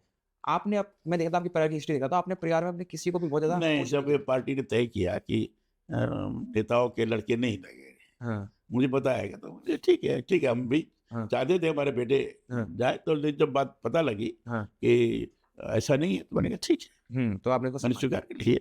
जी फिर हमने कहा कि अब बेटे के अंदर गुण होगा, कहीं अपने आप निकल जाए तो निकल जाएंगे, लेकिन इसके लिए कोई सिफारिश करे कैसा है, ऐसा मैंने कभी, एक आध बार हमने जरूर कहा था अच्छा जब राज्यपाल हो गया तो। हाँ जब मैंने जरूर कहा था तो मैं राजनीति में नहीं हूँ, अब हमारे बेटे के विचार कर सकते तो करिए। हाँ लेकिन बाद में लगा कि नहीं करना ठीक नहीं है, मैंने कहा ठीक है। इस बात मैंने कभी कहा नहीं, जी। नेवर। समझ गया। अच्छा बाबूजी, आपकी पीढ़ी के बाद योगी जी अब उत्तर प्रदेश के मुख्यमंत्री हैं। आपने योगी जी को तो बहुत ही युवा अवस्था से देखा होगा अपने समय में। अब योगी जी कैसा राज्य चला रहे हैं और 2027 के चुनाव को लेकर बड़ी गर्माहट है। तो आपके हिसाब से आपसे भी मैं देखा पंकज चौधरी जी मिलना है अभी, तो बात हुई मेरी कुछ। अब 2027 चुनाव के लिए क्या स्ट्रैटेजी है पार्टी की, और योगी आदित्यनाथ को लेके आपका क्या विचार है कि अब वो किस तरह से वापस बाउंस बैक कर सकते हैं? पार्टी की स्ट्रेटजी के बारे में तो पार्टी के नेता लोग बताएंगे, जी इसलिए उसके बारे में बताने का तो कोई औचित्य नहीं है। जी। लेकिन जहाँ तक योगी जी का प्रश्न है, योगी जी के संबंध मेरे बड़े पुराने हैं। हाँ बहुत पुराने में देखा 19 और योगी जी के जो गुरु जी थे महंत वैद्यनाथ जी, उनका मेरे प्रति बहुत स्नेह था। जी उनके भी जो गुरु थे महंत दिग्विजयनाथ जी थे। जी। क्योंकि मैं संघ का प्रचारक होकर पहली बार 63 में गोरखपुर गया था, तो उस समय गोरखनाथ मंदिर में जाया करता था। मैं उस समय 25-26 वर्ष का था। तो महंत दिग्विजयनाथ जी मुझे बहुत मानते थे जी, बहुत स्नेह करते थे। तो मेरा सौभाग्य रहा है, गोरखनाथ मंदिर से मेरा बड़ा आत्मीय संबंध, निकट का संबंध था। और वहाँ के जो महंत थे दिग्विजयनाथ जी, वो मुझे बहुत मानते थे। उसी समय से महंत वैद्यनाथ जी भी मुझे बहुत स्नेह करते थे। तो इन दोनों का मुझे बहुत प्यार मिला है जी। यहाँ तक कि वहाँ रुक जाता था, मैं खाना भी खाता था, कभी रुक भी जाता था, दर्शन करता था। बाद में योगी आदित्यनाथ जी आए, वो ठीक है, योगी आदित्यनाथ बड़े कम उम्र में आए थे, और आने के पश्चात इनसे भी मेरे बड़े अच्छे संबंध बने, क्योंकि इन्होंने देखा था कि विजयनाथ जी भी और वैद्यनाथ जी भी मुझे बहुत स्नेह करते हैं। तो स्वाभाविक रूप से उनका भी मेरे प्रति बड़ा अच्छा भाव था, और अभी आज भी उसी प्रकार का सम्मान का भाव है। आज भी जी हिंदुत्व के लिए प्रबल समर्थक हैं। योगी जी हिंदुत्व के प्रति इतना जागरूक है कि उसके विरुद्ध अगर कोई बात कहे तो जल्दी उनको बर्दाश्त नहीं कर सकते। अपराधियों के प्रति बड़े कठोर है, दुष्ट आत्माएं हैं, उनको दंड देने में कोई संकोच नहीं करते। जी। इस प्रकार के प्रवृत्ति वाले योगी जी व्यक्ति हैं, इसलिए कानून का सकारात्मक तौर पर प्रभावी ढंग से क्रियान्वयन हो सके, इस दिशा में मुख्यमंत्री बनने के बाद उन्होंने काम किया। जी। अब इसलिए जितने भी माफिया रहे हैं, जितने भी इस प्रकार के रहे हैं, आपने देखा सबको मटिया मेट किया। हाँ ना, बहुत अच्छा काम हुआ। और इकबाल ऐसा बन गया कि जो भी अपराधी हैं उनको लगता है अरे यार करेंगे वो योगी जी है। तो योगी जी ने अपने व्यक्तित्व के आधार पर, अपने सोच के आधार पर, अपने चिंतन के आधार पर हिंदुत्व के ब्रांड के रूप में अपने को प्रस्तुत करते हुए अपराधियों के विरुद्ध जबरदस्त निर्णय लेकर काम करने वाले और प्रदेश के विकास को आगे बढ़ाने में जो भी आधारभूत ढांचा है उसको प्रभावी तौर पर लागू करने की दिशा में काम करने वाले ऐसे मुख्यमंत्री के रूप में हमारे सामने आए हैं। और इसलिए इन्होंने जो ये रोगी प्रदेश था, जिसको कहते हैं बड़ा पिछड़ा प्रदेश, इसको आगे बढ़ाया इन्होंने। जी। उत्तर प्रदेश क्रमशः विकसित प्रदेश के रूप में आगे आता जा रहा है। योगी जी के गहराई की सोच के कारण ही इस प्रकार की स्थिति का निर्माण हुआ है, ऐसा मैं मानता हूँ। मुझे लगता है कि निष्प्रिय भाव से काम कर रहे हैं, स्वार्थ से परे होकर काम कर रहे हैं, इसलिए उनकी प्रामाणिकता पर कोई उंगली नहीं उठा सकता। मेरा आपसे आखिरी सवाल यही है बाबूजी कि जो नई पीढ़ी अब राजनीति की आ रही है, आपने तो हर पद पे रह लिए, हर पद को देख लिया, समझ लिया, एक नई पीढ़ी को आप क्या एडवाइस देना चाहोगे जो राजनीति में आना चाहती है? दूसरा कि अभी भी आप इस एज में, आपके हम सारे पद कर चुके हो, आप राजनीति को हर तरीके से देख चुके हो, उसके बाद भी आपको क्या प्रेरणा देती है? कि मैं देखता हूँ अभी भी आप काफ़ी एक्टिव हैं, आपकी 80+ एज है, इतनी एनर्जी आप लाते कहाँ से हो? शायद पुराना जो आप प्राणायाम, सूर्य नमस्कार उसका असर है, अभी तक आप इतने पब्लिक लाइफ में एक्टिव कैसे, अभी भी सेवा करें लोगों की, और यंग लोगों को क्या आप एडवाइस देना चाहते हो? देखिए, चरैवेत ये अपने उपनिषद में है। जी। चलते रहना ये जीवन है। जी। तो जीवन को ठीक रहने चरैवेत करना पड़ेगा। हाँ। इसलिए विभिन्न प्रकार के कार्यक्रमों में जाता हूँ। हाँ। सामूहिक जीवन व्यतीत कैसे हो सके उसके साथ हम जुड़े रहना चाहता हूँ। लोगों के अंदर जो मिशन लेकर हम काम कर रहे हैं उसको हम कैसे दे सके, जी, इसके लिए मैं विभिन्न प्रकार के कार्यक्रमों को करता हूँ। जी।